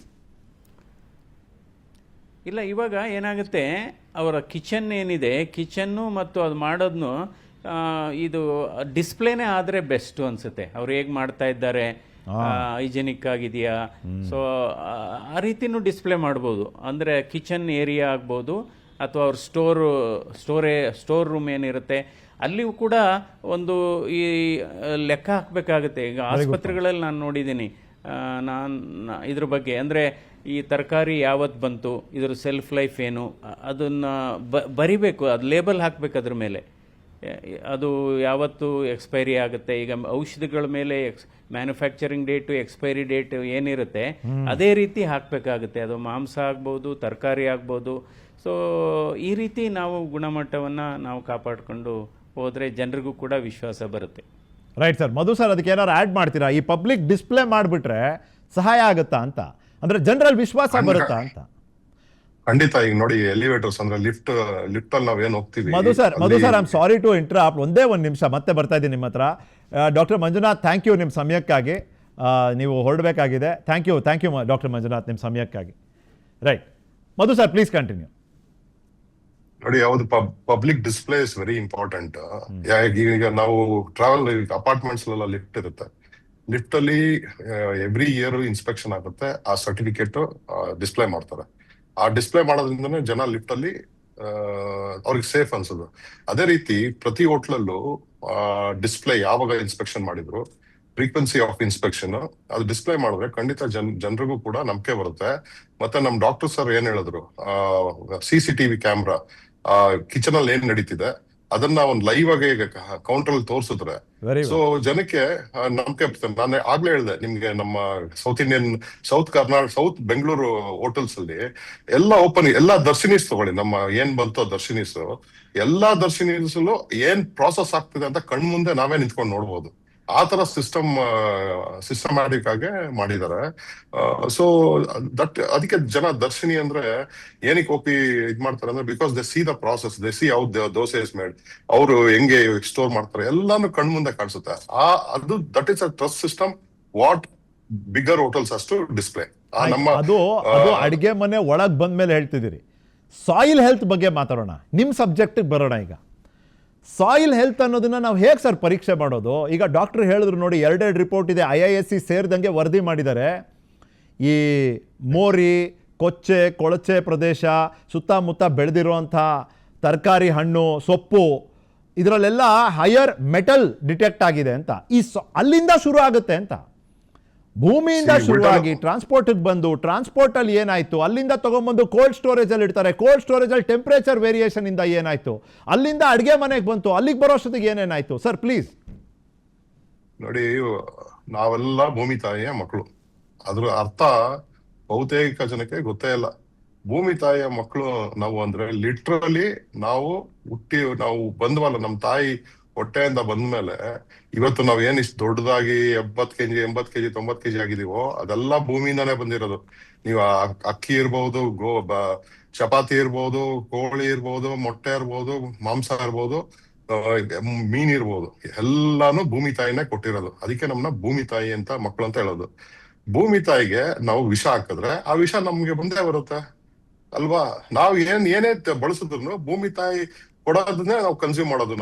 ಅದಕ್ಕೆ ನಾವು ವಿಷ ಹಾಕ್ತೀನಿ, ಅದಕ್ಕೆ ವಿಷ ಹೊಡೆಯೋದಕ್ಕೆ ಜಸ್ಟಿಫಿಕೇಶನ್ ಕೊಡ್ತೀನಿ ಅಂತ ನಾವು ಜನ ಇದ್ ಮಾಡಿದ್ರೆ ಏನು ಮಾಡಕ್ಕಾಗಲ್ಲ. ಸೊ ಇವತ್ತು ನಮ್ಮಲ್ಲಿ ಆರೋಗ್ಯ ಕಟ್ಟಿರೋದು, ಭೂಮಿ ತಾಯಿ ಆರೋಗ್ಯ ನಮ್ಮ ಆರೋಗ್ಯ ಹೆಂಗಿದೆಯೋ, ನಮ್ಮ ಈ ಆವ್ರೇಜ್ ಜನರ ಆರೋಗ್ಯ ಡಾಕ್ಟರ್ ಸರ್ ಹೇಳ್ತಿದ್ರಲ್ಲ, ಎಷ್ಟು ಕ್ಷೀಣಿಸಿದೆ, ಅದೇ ಮಟ್ಟದಲ್ಲಿ ಭೂಮಿ ತಾಯಿ ಆರೋಗ್ಯನು ಕೂಡ ನಾವು ಕಮ್ಮಿ ಆಗಿದೆ. ಇದನ್ನ ನಾವು ಕ್ರಿಟಿಕಲ್ ಆಗಿ ನೋಡ್ಬೇಕು. ನೋಡಿ ನಮ್ಮ ಭೂಮಿ ತಾಯಿ ಆರೋಗ್ಯನ ನಾವು ಇಂಪ್ರೂವ್ ಮಾಡಿದ್ರೆ ಆಟೋಮೆಟಿಕ್ ಆಗಿ ನಮ್ಮ ಆರೋಗ್ಯ, ನಮ್ಮ ಫುಡ್ ಆರೋಗ್ಯ, ನಮ್ಮ ದೇಹದ ಆರೋಗ್ಯ ಕೂಡ ಇಂಪ್ರೂವ್ ಆಗುತ್ತೆ. ಸರ್, ಕೃಷಿ ಪದ್ಧತಿ ಸರ್, ಸಾವಯವ ಅನ್ನೋ ಕೃಷಿ ಪದ್ಧತಿಯನ್ನ ಪಾಲಿಸಿದವ್ರಿಗೆ ಸರ್ಕಾರ ಇನ್ಸೆಂಟಿವ್ ಕೂಡ ಕೊಡುತ್ತೆ, ಬಟ್ ಅದನ್ನ ಜನ ಆಯ್ಕೆ ಮಾಡ್ಕೊಳ್ಳೋದಿಲ್ಲ ಸರ್. ಸಾರಿ, ಏನು ಕೊಡಲ್ಲ. ಸುಳ್ಳು ಸುಳ್ಳು ಸುಳ್ಳು ಸುಳ್ಳು ಸುಳ್ಳು, ಇದೊಂದು ದೊಡ್ಡ ದೊಡ್ಡ ಸುಳ್ಳು. ಸೊ ಹಾಗಾದ್ರೆ ಕೊಡ್ಬೇಕಾ ಸರ್ ಇನ್ ಮುಂದೆ? ಇನ್ ದಟ್ ಬೇಕಾಗಿ ಏನು ಬೇಕಾಗಿಲ್ಲ. ದಯಮಾಡಿ ಹೇಳ್ತೀನಿ, ಸರ್ಕಾರದವರು ಅವ್ರ ಪಾಡಿಗೆ ಅವ್ರು ಇದ್ ಬಿಟ್ರೆ ಪ್ರತಿಯೊಬ್ಬ ರೈತನು ಉದ್ಧಾರ ಆಗ್ಬಿಡ್ತಾನೆ. ಯಾವ ಸಬ್ಸಿಡಿನೂ ಬೇಡ, ಯಾವ ಸಾಲ ಮನ್ನಾನು ಬೇಡ. ಫಾರ್ ಎಕ್ಸಾಂಪಲ್ ಮಂಡ್ಯನ ತಗೊಳ್ಳೋಣ. ಮಂಡ್ಯದಲ್ಲಿ ಬೇರೆ ಬೆಳೆಗಳು ಮಾಡಕ್ಕೆ ಎಕೋಸಿಸ್ಟಮ್ ಇದೆಯಾ? ಇಲ್ಲ, ಕೊಟ್ಟಿಲ್ಲ. ಕಬ್ಬು ಬೆಳಿಲೇಬೇಕು, ಏನೇ ಆಗ್ಲಿ ಕಬ್ಬು ಬೆಳಿಲೇಬೇಕು. ಅವ್ನು ಕಬ್ಬು ಬಿಟ್ಟು ಬೇರೆ ಬೆಳೆಯಕ್ಕೆ ಅಲ್ಲಿ ಎಕೋಸಿಸ್ಟಮ್ ಇಲ್ವೇ ಇಲ್ಲ. ಕಬ್ಬನ್ನ ಬೆಳೆಸ್ತಾರೆ. ಇಕೋಸಿಸ್ಟಮ್ ಅಂದ್ರೆ ಏನು? ಮಾರುಕಟ್ಟೆ ಇಲ್ವಾ? ಡಿಮ್ಯಾಂಡ್ ಇಲ್ವಾ? ಅಥವಾ ಅದನ್ನ ತಗೊಂಡು ಕೊಂಡ್ಕೊಳ್ಳುವಂತ ಇಂಟ್ರೆಸ್ಟ್ ಇಲ್ವಾ? ಪ್ಲೀಸ್. ಇಲ್ಲ ನೋಡಿ, ಎಕೋಸಿಸ್ಟಮ್ ಇಲ್ಲ ಅಂದ್ರೆ ಅದಕ್ಕೆ ಮಾರ್ಕೆಟ್ ಇರ್ಬೋದು, ಸ್ಟೋರೇಜ್ ಇರ್ಬೋದು. ಇದೆ ನಮ್ ಮಂಡ್ಯ ಜಿಲ್ಲೆಯಲ್ಲಿ ಕಬ್ಬುಗೆ ಎಕೋಸಿಸ್ಟಮ್ ಕ್ರಿಯೇಟ್ ಮಾಡಿದ್ದಾರೆ. ಒಂದೊಂದ್ ಜಿಲ್ಲೆಯಲ್ಲಿ ಒಂದೊಂದ್ ಬೆಳೆಗೆ ಎಕೋಸಿಸ್ಟಮ್ ಕ್ರಿಯೇಟ್ ಮಾಡಿದ್ದಾರೆ. ಇದು ಸರಿನಾ? ಇದು ತಪ್ಪಲ್ವಾ? ಇದು ನಮ್ಮ ರೈತರಿಗೆ ಏನಕ್ಕೆ ಇವ್ರು ಸರ್ಕಾರದವರು why are they promoting sugarcane in Mandya? ನಾನು ಮಂಡ್ಯ ವಿಚಾರನೇ ತಗೊಳ್ತೀನಿ. ಮಂಡ್ಯ ಇರ್ಬೋದು, ಬೆಳಗಾವಿ ಇರ್ಬೋದು. ಯಾತಕ್ಕೆ ಶುಗರ್ ಕೇನ್ ಅಂತ ಹೇಳ್ತಾರೆ? ಅದರಿಂದ ರೈತನಿಗೆ ಏನಾರ ಉಪಯೋಗ ಇದೆಯಾ? ಏನೂ ಇಲ್ಲ. ₹1 ವರ್ಷಕ್ಕೆ 1 ಎಕರೆ 40,000 ರೂಪಾಯಿ ದುಡಿತಾನೆ. ಸೊ ಎಕೋಸಿಸ್ಟಮ್ನೇ ಹಾಳು ಮಾಡಿಟ್ಟಿರ್ತೀವಿ. ರೈತನಿಗೆ ಬೇರೆ ಒಂದು ಸಮ್ಮಿಶ್ರ ಬೆಳೆ ಮಾಡಿದ್ರೆ ನೋಡಿ, ಶುಗರ್ ಕೇನ್ ಅಲ್ಲಿ ನಮ್ಮ ಭೂಮಿನ ಹಾಳಾಗೋದು ಒಂದು. ನಾನು ಏನಕ್ಕೆ ಹೇಳ್ತಾ ಇದೀನಿ ಅಂದ್ರೆ, ಒಂದು ಆರೋಗ್ಯಕರವಾದ ಬೆಳೆಗಳನ್ನು ಬೆಳೆಯಕ್ಕೆ ecosystem is very important. Market is very important. ಆ ಮಾರ್ಕೆಟ್, ಆ ಸ್ಟೋರೇಜ್ ಇಸ್ ವೆರಿ ಇಂಪಾರ್ಟೆಂಟ್. ಇವತ್ತು ಏನೋ ತರಕಾರಿಗಳು ಬೆಳೆದ್ರೆ ಕೋಲ್ಡ್ ಸ್ಟೋರೇಜ್ ಇರಬೇಕು, ಇದೆಯಾ? ಇಲ್ಲ. ಬರೀ ಒಂದೇ ಬೆಳೆಗೆ ಇದೆ, ಕಬ್ಬಗ್ ಮಾತ್ರ ನಮ್ಮ ಇದರಲ್ಲಿ ಎಕೋಸಿಸ್ಟಮ್ ಬಿಲ್ಡ್ ಆಗಿದೆ. It is very wrong. ಪಾಪ ಏನಾಗುತ್ತೆ, ಕಬ್ಬನ್ನೇ ಬೆಳಿತಾರೆ, ಪ್ರತಿ ವರ್ಷ ಒಂದೇ ಬೆಳೆ ಬೆಳೆದಾಗ ಅದಕ್ಕೆ ಕೆಮಿಕಲ್ ಫರ್ಟಿಲೈಸರ್ ಹಾಕ್ಲೇಬೇಕು. ಯಾಕಂದ್ರೆ ಒಂದೇ ಬೆಳೆ ಒಂದೇ ತರ ನ್ಯೂಟ್ರಿಷನ್ ಕೇಳುತ್ತೆ. ಸೊ ಆಬ್ವಿಯಸ್ಲಿ ಭೂಮಿ ತಾಯಿ ಅಷ್ಟೊಂದು ಪ್ರೊಡ್ಯೂಸ್ ಮಾಡಕ್ ಆಗಲ್ಲ, ಅದಕ್ಕೆ ಸಿಂಥೆಟಿಕ್ ಫರ್ಟಿಲೈಸರ್ ಹಾಕ್ಲೇಬೇಕು. ಒಂದೇ ತರ ಬೆಳೆ ಇರೋದ್ರಿಂದ ಏನಾಗತ್ತೆ, ಈ ಕ್ರಿಮಿ ಕೀಟಗಳಿಗೆ ಏನು ಅದಕ್ಕೆ ಒಂದು ಫುಡ್ ಸೆಕ್ಯೂರಿಟಿ ಸಿಗುತ್ತೆ ಅದಕ್ಕೆ. ಸೊ ಇಲ್ಲಿ ಮಂಡ್ಯ ಜಿಲ್ಲೆಗೆ ಹೋದ್ರೆ ಏನು ಕಬ್ಬನ್ನ ಯಾವ ಕೀಟಗಳು ಇಷ್ಟಪಡುತ್ತೋ ಅದು ಮಂಡ್ಯ ಜಿಲ್ಲೆ ಕಡೆಗೆ ನಡೀತವೆ. ಸೊ ಏನಾಗತ್ತೆ, ಕೀಟಗಳು ಜಾಸ್ತಿ ಆಗತ್ತೆ, ಆಗ ಕೀಟನಾಶಕ ಹೊಡಿಲೇಬೇಕಾಗತ್ತೆ. ದಟ್ ಈಸ್ ಕಾಲ್ಡ್ ಎಕೋಸಿಸ್ಟಮ್ ಅಂತ ಹೇಳ್ತಾ ಇದೀನಲ್ಲ. ಆ ಎಕೋಸಿಸ್ಟಮೇ ಇಲ್ಲ, ಒಳ್ಳೆ ಬೆಳೆ ಮಾಡೋ ಎಕೋಸಿಸ್ಟಮೇ ಇಲ್ಲ. ಸೊ ಫರ್ಟಿಲೈಸರ್ ಹಾಕ್ತಾರೆ, ಕೆಮಿಕಲ್ ಫರ್ಟಿಲೈಸರ್ ಹಾಕ್ತಾರೆ, ಭೂಮಿ ಹಾಳಾಗುತ್ತೆ, ನೀರ್ ಹಾಳಾಗುತ್ತೆ. ಪೆಸ್ಟಿಸೈಡ್ ಹೊಡಿತಾರೆ, ಭೂಮಿ ಹಾಳಾಗುತ್ತೆ, ಊಟ ಹಾಳಾಗುತ್ತೆ, ಮತ್ತೆ ಎನ್ವೈರನ್ಮೆಂಟ್ ಹಾಳಾಗುತ್ತೆ. ನಮ್ ಡಾಕ್ಟರ್ ಸರ್ ಹೇಳಿದ್ರು, ಇವತ್ತು ನೀರಿನಿಂದ ಕ್ಯಾನ್ಸರ್ ಬರ್ತಿದೆ ಅಂತ. 100% sure. Because of plastic is one small thing, but ನೀರಲ್ಲಿರೋ ಕಂಟಾಮಿನೇಷನ್ ಇಸ್ ಇಮ್ಯಾಜಿನೇ ಮಾಡಕ್ಕಾಗಲ್ಲ. ನೀರಲ್ಲಿರೋ ಕಂಟಾಮಿನೇಷನ್. ಇನ್ನೊಂದು ಡಾಕ್ಟರ್ ಸರ್ ಹೇಳೋದು ಮರ್ತೋದ್ರು, ಇವತ್ತು ಗಾಳಿಯಲ್ಲಿ ಇರೋ ಕಂಟಾಮಿನೇಷನ್ ನೀವು ನಂಬೋದಕ್ಕೆ ಆಗಲ್ಲ. ಪಾಪ ಹೇಳಿದ್ರು doctor sir, it's worse than smoking ಅಂತ ಹೇಳಿದ್ರು. ಧೂಮಪಾನ, ಹೊಸ ಗುಟ್ಕಾ ಅಂದ್ರು. ಜಸ್ಟ್ ವಾಯು ಮಾಲಿನ್ಯ ಮಾತ್ರ ಆ ಒಂದು ತೀವ್ರ ಪ್ರಮಾಣದ ದುಷ್ಪರಿಣಾಮ ಬೀರ್ತಿದೆ ನಮ್ಮ ಆರೋಗ್ಯದ ಮೇಲೆ ಅಂತ. ಪ್ಲೀಸ್. ಹೌದು, ಹೇಳಿದ್ರು ಡಾಕ್ಟರ್ ಅವರು ಪಾಪ. ಸೊ ಈಗ ಈ ನೀರು, ಗಾಳಿ, ಎಷ್ಟು ಎಲ್ಲ ಎಂಟೈರ್ ಒಂದು ಸರ್ಕಾರಕ್ಕೆ ಫೇವರ್ ಆಗ್ಬೇಕು ಅನ್ನೋ ಒಂದು ಎಕೋಸಿಸ್ಟಮ್ ಬಿಲ್ಡ್ ಮಾಡಿರೋದ್ರಿಂದ ರೈತ ಹಾಳಾದ, ಭೂಮಿ ಹಾಳಾಯ್ತು, ಸಮಾಜದ ಆರೋಗ್ಯ ಹಾಳಾಯ್ತು. ಸೊ ನಾನು ರಿಕ್ವೆಸ್ಟ್ ಮಾಡೋದು ಇವತ್ತ ಏನು ಅಂದ್ರೆ, ಅಟ್ಲೀಸ್ಟ್ ಭೂಮಿನ ನಮ್ಗೆ ಶಿವ, ವಿಷ್ಣು, ಮಹೇಶ್ವರ, ಲಕ್ಷ್ಮಿ, ಸರಸ್ವತಿ ಅಂತ ದೇವ್ರ ಹೆಸರು ಹೇಳ್ತೀವಿ. ನಿಜವಾದ ದೇವ್ರು ಯಾರ್ರಿ? ಗಾಳಿ ಇಲ್ಲ ಅಂದ್ರೆ ಎಷ್ಟ್ ನಿಮಿಷ ಬದುಕಿರ್ತೀವಿ ನಾವು? ಎಷ್ಟ್ ನಿಮಿಷ ಬದುಕಿರ್ತೀವಿ? ದೇವ್ರು ಅಂತ ನಾವು ಹೇಳ್ತೀವಲ್ಲ, ಬದುಕಕ್ಕೋಸ್ಕರ ತಾನ ದೇವ್ರು, ಖುಷಿಗೋಸ್ಕರ ತಾನ ದೇವ್ರು. ಯಾರು ನಿಜವಾದ ದೇವ್ರು? ಗಾಳಿ 2 ನಿಮಿಷ ಗಾಳಿ ಇಲ್ಲ ಅಂದ್ರೆ ನೀವು ಬದುಕ್ತೀರಾ? ಇಲ್ಲ ನಾನ್ ಬದುಕ್ತೀನಾ? ಇಲ್ಲ. ಸೂರ್ಯ ಇಲ್ಲ ಅಂದ್ರೆ ಬದುಕ್ತೀವ ನಾವು? ನಾವು ಇಲ್ಲ, ನೀವು ಇಲ್ಲ. ನೀರಿಲ್ದ ಬದುಕ್ತೀವ?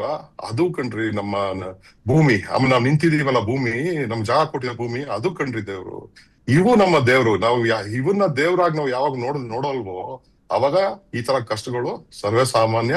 ಆ ಕಷ್ಟಗಳು ಅಂದ್ರೆ ಏನು ಅಂದ್ರೆ ಕ್ಯಾನ್ಸರ್ ಇರ್ಬೋದು, ಮತ್ತೊಂದು ರೋಗ ಇರ್ಬೋದು. Sir coming back to the point ಏನಂದ್ರೆ ಈ ಕೆಮಿಕಲ್ ಫರ್ಟಿಲೈಸರ್ಗಳಾಗ್ಲಿ ಪೆಸ್ಟಿಸೈಡ್ ಆಗಲಿ ಮಾಡ್ತಿರೋಂಥ ಕೃಷಿ ಸರ್ ಫಾರ್ ಪೀಪಲ್ ನನ್ನಂಥ ಅಜ್ಞಾನಿಗಳು ಯಾರಿದ್ದಾರೆ ಕೃಷಿ ಅನ್ನೋ ವಿಷಯದಲ್ಲಿ ನನ್ನಂಥವ್ರಿಗಾಗಿ ಕೇಳ್ಕೊತಾ ಇದ್ದೀನಿ ಸರ್ ಈ ಪ್ರಶ್ನೆ. ಇದೇನಾದ್ರು ಒಂಥರ shortcut and an easier ಮೆಥಡಾ? ಯಾಕೆ ರೈತರು ಸಾವಯವ ಪದ್ಧತಿಯ ಕೃಷಿಯನ್ನು ಅನುಸರಿಸ್ತಾ ಇಲ್ಲ? ಅದರಿಂದ ಏನಾದ್ರು ಈಲ್ಡ್ ಅದೇನಾದ್ರು ಕಡಿಮೆ ಆಗ್ತದಾ? ಬೆಲೆ ಕಮ್ಮಿನಾ? ಕಷ್ಟನಾ? ಪ್ರಕ್ರಿಯೆನೇ ಕಷ್ಟನಾ? ಪ್ಲೀಸ್. ಸುಳ್ಳು ಹೇಳಿ. ನಾನು ಒಂದ್ ಸಿಂಪಲ್ ಎಕ್ಸಾಂಪಲ್ ಕೊಡ್ತೀನಿ. ಭತ್ತ ಬೆಳಿತಾರೆ ರೈತರು ಒಂದ್ ಎಕರೆಯಲ್ಲಿ, ಆಯ್ತಾ?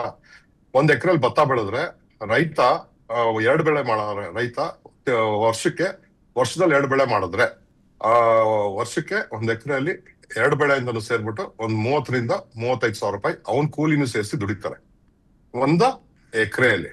ಕಬ್ಬು ಬೆಳೆಯೋ ರೈತ ಒಂದ್ ಎಕರೆಯಲ್ಲಿ ಒಂದ್ ವರ್ಷಕ್ಕೆ ಎಲ್ಲಾ ಖರ್ಚು ಕಳ್ದಿ ಅವನ್ ಕೂಲಿನೂ ಸೇರಿಸಿ 40,000 ವರ್ಷಕ್ಕೆ ಮಾಡ್ತಾನೆ, ಆಯ್ತಾ? ಇದು ಕೆಮಿಕಲ್ ಪೆಸ್ಟಿಸೈಡ್ ಮಾಡೋ ಕೃಷಿ. ಆದ್ರೆ ಸಾವಯವ ಕೃಷಿ, ಸಮಗ್ರ ಕೃಷಿ ಸ್ಟೇಜ್ಡ್ ಮ್ಯಾನರ್ ಮಾಡಿದ್ರೆ 1 ಎಕರೆಯಲ್ಲಿ 1 ತಿಂಗಳಿಗೆ 1 ಲಕ್ಷ ರೂಪಾಯಿ ದುಡಿಬಹುದು. That is the fact. ಏನ್ ಫ್ಯಾನ್ಸಿ ರೇಟ್ ಅಲ್ಲೂ ಮಾರಬೇಕಾಗಿಲ್ಲ, ಲೋಕಲ್ ರೇಟ್ ಅಲ್ಲಿ ಮಾರ್ಕೊಂಡು they can earn about 1 lakh rupees per month per acre. ಅಂದ್ರೆ 1 ತಿಂಗಳಿಗೆ 1 ಎಕರೆಯಲ್ಲಿ 1 ಲಕ್ಷದ ಮೇಲೆ ಸಂಪಾದನೆ ಮಾಡಬಹುದು, ಬರೀ ಗಂಡ ಹೆಂಡತಿ ಇಬ್ರೇ ಸೇರ್ಕೊಂಡು. ಅದನ್ನ ಯಾರು ಪ್ರಮೋಟ್ ಮಾಡ್ತಾ ಇದಾರೆ? ಯಾವ ಯೂನಿವರ್ಸಿಟಿ ಪ್ರಮೋಟ್ ಮಾಡ್ತಾ ಇದ್ದಾರೆ? ನಾನು 2 ವರ್ಷದಿಂದ ಮಾಡೆಲ್ ಮಾಡಿ ಸುಮಾರು ಜನಕ್ಕೆ ಟೀಚ್ ಮಾಡಿದ್ವಿ. ಒಂದು ದಿನ ಒಂದು ಯೂನಿವರ್ಸಿಟಿ ಅವರು ಬಂದು ಹೇಗ್ ಮಾಡ್ತಾ ಇದ್ದೀರಾ, ಏನ್ ಮಾಡ್ತಿದ್ದೀರಾ ಅಂತ ಕೇಳಿದಾರ? ನೋ. ಯಾರು ಇಂಟ್ರೆಸ್ಟ್ ಇಲ್ವಲ್ಲ. ಯಾವ ಪೊಲಿಟಿಷಿಯನ್ ಬಂದ್ಬಿಟ್ಟು ನಾವು ಆರ್ಗ್ಯಾನಿಕ್ ಮಂಡ್ಯದವರು ಈ ಮಾಡೆಲ್ ನ ಫ್ರೀಯಾಗಿ ಹೇಳ್ಕೊಡ್ತೀವಿ ಯಾವತ್ತು ಬಂದು ನಮ್ಮನ್ನ ಕೇಳಿದಾರೆ? ಈ ತರ ಇದೆ, ಈ ತರ ಕೃಷಿಯಲ್ಲೂ ಇಷ್ಟು ದುಡ್ಡು ಮಾಡ್ಬಹುದು, ಕೃಷಿ ಬಡತನ ಅಲ್ಲ. ನಾವು ಇಂಡ್ಯೂಸ್ ಮಾಡ್ಕೊಂಡಿರೋದು. ಅಂದ್ರೆ ಸರ್ಕಾರಗಳು ಯೋಚನೆ ಮಾಡದೆ ಕೃಷಿನ ಬಡತನ ತಳ್ಳಿರೋದು. ಆಕ್ಚುಲಿ ಕೃಷಿ ನಾನು ಹೇಳಿದ್ನಲ್ಲ, ಕೃಷಿಯಲ್ಲಿ ದುಡ್ಡಿದೆ. ಕೃಷಿನ ಸರಿಯಾಗಿ ಮಾಡ್ಬೇಕು. ನಾವು ಪ್ರೊಫೆಷನಲ್ ಆಗಿ ಮಾಡಿದ್ರೆ ಕೃಷಿಯಲ್ಲಿ ಕೂಡ ದುಡ್ಡಿದೆ. ಅದ ಅವೇರ್ನೆಸ್ ಮಾಡ್ತಿಲ್ಲ, ಅದಕ್ಕೆ ಈ ಅವಸ್ಥೆ ಆಗಿದೆ ನಮ್ದು. ಸರಿ, ಲೇಬಲಿಂಗ್ ಬಗ್ಗೆ ಒಂದು ಪ್ರಶ್ನೆ ಬರುತ್ತೆ ಸರ್. ನೀವು ಕೂಡ ಒಂದು ರೀತಿ ಕಾರ್ಪೊರೇಟೈಸ್ ಆಗಲೇಬೇಕು. ನೀವು ಮಾರ್ಕೆಟಲ್ಲಿ ಇದ್ದೀರಿ ಅಂದರೆ ನೀವು ಆರ್ಗ್ಯಾನಿಕ್ ಅಲ್ಲಿರ್ಬೋದು, ಇಲ್ಲಿ ಬಂದರೆ the market procedure and rules ಏನಿದೆ you have to play by it. ಈ ಲೇಬಲಿಂಗಲ್ಲಿ ಸುಳ್ಳು ಹೇಳ್ಬಿಡೋ ಅಂಥದ್ದು sir. Recently supreme court pull down 2 big brands at the risk of filing getting a case against me. ನಾನು ಹೇಳ್ತೀನಿ, ಪತಾಂಜಲಿ ಮತ್ತು ಡಾಬರ್ ಇಬ್ಬರಿಗೂ ಸುಪ್ರೀಂ ಕೋರ್ಟ್ ಹೇಳ್ತು ಸರ್, ನೀವು ಈ ತರ 100% ನ್ಯಾಚುರಲ್ಲು ಅಂತೆಲ್ಲ. ನೀವು 100 ಜನ ಮಕ್ಕಳಿದ್ರೆ 2 ಮಕ್ಕಳು ಅಥವಾ ಒಬ್ಬ ಸ್ಪೆಕ್ಸ್ ಹಾಕೊಂಡು ಕೂತಿರ್ತಾನೆ. ಯಾಕೆ? ಅಷ್ಟು ವಿಧವಾದ ಸೊಪ್ಪನ್ನ ತಿಂತಾರೆ. ಹಂಗೆ ನಾವು ಕೂಡ ಇಲ್ಲಿ ಬೆಂಗಳೂರಲ್ಲಿ ಸಿಗಲ್ಲ, ಬೆಳ್ಕೊಳಕ್ ಟ್ರೈ ಮಾಡ್ಬೇಕು. ಪಾಟ್ಸ್ ಅಲ್ಲಿ ಬೆಳ್ಕೋಬಹುದು, ಮಾಡ್ಕೋಬೇಕು. So best Guru for us ನಮ್ಮ ಅಜ್ಜಿ ತಾತಗಳು ಹೆಂಗ್ ಬದುಕಿದ್ರು ಅವ್ರನ್ನ ನಾವು ಫಾಲೋ ಮಾಡಿದ್ರೆ 100% ನಾವು ಆರೋಗ್ಯ ಇದಾಗುತ್ತೆ. ನಿಮ್ಗೆ 2ಕ್ಕೂ ಆನ್ಸರ್ ಕೊಟ್ಟಿದ್ದೀನಿ. ಅವ್ರು ಹೋಟ್ಲ್ಗೆ ಹೋಗ್ತಾ ಇರಲಿಲ್ಲ, ಆದಷ್ಟು ಹೋಟೆಲ್ಗೆ ಹೊರಗಡೆ ಆರ್ಡರ್ ಮಾಡೋದು ಕಮ್ಮಿ ಮಾಡಿ, ಮನೇಲಿ ಕುಕ್ ಮಾಡಿ.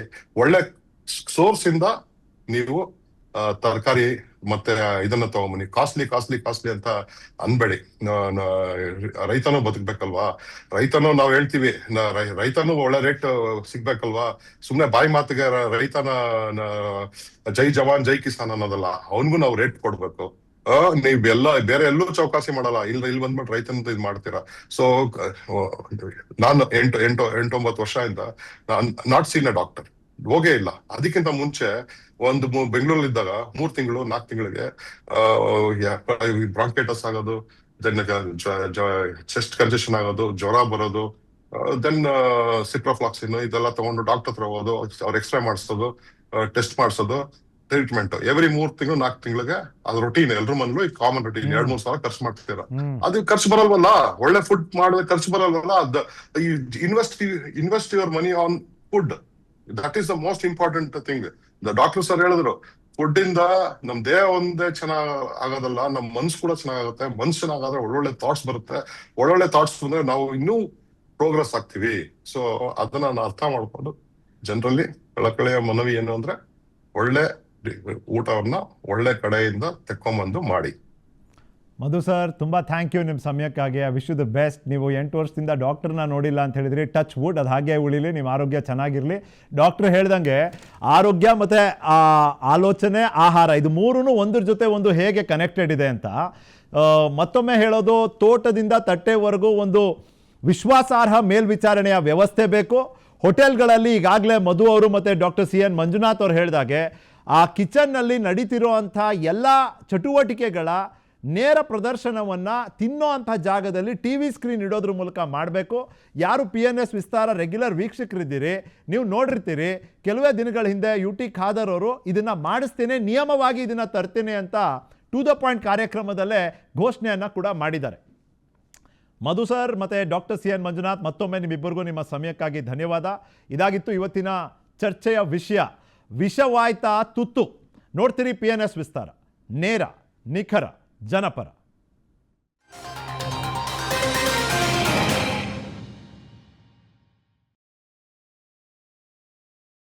ಕ್ಲೇಮ್ ಮಾಡಂಗಿಲ್ಲ ನೀವು ತೆಗೀರಿ ಅದನ್ನ ಅಂತ.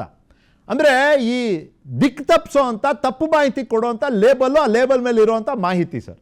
ಇದು ನೀವು ಅವಾಗಲೇ ಹೇಳ್ತಾರಲ್ಲ ಎಥಿಕಲ್ ಬಿಸ್ನೆಸ್, ನಿಮ್ಮಲ್ಲೇ ನೀವು ಇದನ್ನ ಹೇಗೆ ರೂಢಿಸ್ಕೊಂಡಿದ್ದೀರಿ and at the same time ಒಬ್ಬ ಗ್ರಾಹಕನ ದೃಷ್ಟಿಯಿಂದ ಪ್ಲೀಸ್. ಅದು ತುಂಬಾ ಮಿಸ್ಲೀಡ್ ಮಾಡ್ತಾರೆ, ತುಂಬಾ ಸುಳ್ಳು ಹೇಳ್ತಾರೆ. ನೋಡಿ, ಫಾರ್ ಎಕ್ಸಾಂಪಲ್ ಒಂದು ದೊಡ್ಡ ಸಂಸ್ಥೆ ತರಕಾರಿ ಇದೆಲ್ಲ ಮಾಡುತ್ತೆ, ಫ್ರೆಶ್ ಅಂತ ಹಾಕೊಂಡಿರ್ತಾರೆ. What do you mean by fresh? What you mean by fresh? ನಮ್ ಬೆಂಗಳೂರಲ್ಲಿ ಇರೋರು ಬಹುತೇಕ ಜನ ಅದು ಸಾವಯವ ಆರ್ಗ್ಯಾನಿಕ್ ವೆಜಿಟೇಬಲ್ಸ್ ಅಂತ ತಿಳ್ಕೊಂಡಿದ್ದಾರೆ, ಫ್ರೆಶ್ ಅಂತ ಹೇಳ್ತಾರೆ. C, it is very mislead ಮಾಡ್ತಾರೆ. ತುಂಬಾ ನ್ಯಾಚುರಲ್ ಅಂತ ಹೇಳ್ತಾರೆ, ತುಂಬಾ ಲೇಬಲ್ಸ್ ಅಲ್ಲಿ ಹಾರ್ಟ್ ಹೆಲ್ತಿ ಅಂತ ಹೇಳ್ತಾರೆ. ಲೇಬಲ್ಸ್ ಅಲ್ಲಿ ಪ್ಲೇಯರ್ ನೇಮ್ಸ್, ಆ ವರ್ಡ್ಸ್ ಅಲ್ಲಿ ತುಂಬಾ ಆಟ ಆಡ್ತಾರೆ. ಈಗ ಫ್ರೀ ರೇಂಜ್ ಅಂತ ಹೇಳ್ತಾರೆ. ಏನ್ ಫ್ರೀ ರೇಂಜ್ ಅಂದ್ರೆ, ಫ್ರೀ ರೇಂಜ್ ಕೋಳಿಗಳನ್ನ ಫ್ರೀ ರೇಂಜ್ ಅಂದ್ರೆ ಕೋಳಿಗಳನ್ನ ಬೈಲಲ್ಲಿ ಬಿಟ್ಟು ಮೇಯಿಸೋದು, ಅದಕ್ಕೆ ಫ್ರೀ ರೇಂಜ್ ಅಂತ ಹೇಳ್ತಾರೆ. ಫ್ರೀ ರೇಂಜ್ ಅಂತ ಹಾಕೊಂಡು ಫ್ರೀ ರೇಂಜ್ ಎಕ್ಸ್ ಅಂತ ಹಾಕೊಳ್ತಾರೆ. ಫ್ರೀ ರೇಂಜ್ ಎಕ್ಸ್ ಮಾಡಿದಾರ? ಆ ಫ್ರೀ ರೇಂಜ್ ಸರ್ಟಿಫಿಕೇಶನ್ ಮಾಡೋ ಆರ್ಗನೈಸೇಷನ್ ಇದೆ ನಮ್ಮ ದೇಶದಲ್ಲಿ, where you can get certified. ಮಾಡಿದಾರ? ಇಲ್ಲ, ಸುಮ್ಮನೆ ಫ್ರೀ ರೇಂಜ್ ಅಂತ ಹಾಕೊಳ್ಳೋದು. ಸೊ ಬರೀ ಸುಳ್ಳು ಇದು ಹಾಕೊಂಡು ಮಾಡ್ತಿದ್ದಾರೆ. ಬಟ್ ಒನ್ ಗುಡ್ ಥಿಂಗ್ ಏನು ಅಂದ್ರೆ, ಸೆಂಟ್ರಲ್ ಗವರ್ಮೆಂಟ್ ಅಲ್ಲಿ ಆಗ್ಲಿ, ಸ್ಟೇಟ್ ಗವರ್ಮೆಂಟ್ ಅಲ್ಲಿ ಆಗ್ಲಿ, ಆ ಒಂದು ಅವೇರ್ನೆಸ್, ವಾರ್ನಿಂಗ್ ಕೊಡ್ತಿದ್ದಾರೆ ಕಂಪ್ನೀಸ್ಗೆ. You should not do this, you should not label this ಅಂತ ವಾರ್ನಿಂಗ್ ಕೊಡ್ತಿದ್ದಾರೆ. ಮತ್ತೆ ಆಕ್ಷನ್ ಕೂಡ ತಗೊಳ್ತಾ ಇದಾರೆ, ವಿಚ್ ಇಸ್ ವೆರಿ ಗುಡ್. ಹಂಗೆ ಸ್ಟೇಟ್ ಗವರ್ಮೆಂಟ್ ಅಲ್ಲಿ ರೈಡ್ಸ್ ಮಾಡ್ತಾ ಇದಾರೆ. ಬಟ್ ಐ ಡೋಂಟ್ ನೋ, ಆ ರೈಡ್ಗಳು ಕಂಟಿನ್ಯೂಸ್ ಆಗಿ ನಡಿಬೇಕು. ನಡೆದು ತಪ್ಪಿತಸ್ಥನ ಶಿಕ್ಷೆ ಕೊಡಬೇಕು. ಈಗ ಲಾಕ್ ಡೌನ್ ಮಾಡಿದ್ರು ಒಂದು ಪ್ರತಿಷ್ಠಿತ ಇದನ್ನ, ಲಾಂಚ್ ಬಾರ್ನ, ಏನೋ ಮೀಟ್ ಸಿಕ್ತು ಅಂತ ಲಾಕ್ ಡೌನ್ ಮಾಡಿದ್ರು. ಅದು ಇನ್ನೊಂದು ವಾರ 10 days ಓಪನ್ ಆಗುತ್ತೆ. ಅದು ಆ ತರ ಆಗಂಗ್ ಮಾಡಬಾರ್ದು. ಸ್ಟ್ರಿಕ್ಟ್ ಆಗಿ they should cancel the licence. And bar them from doing the business.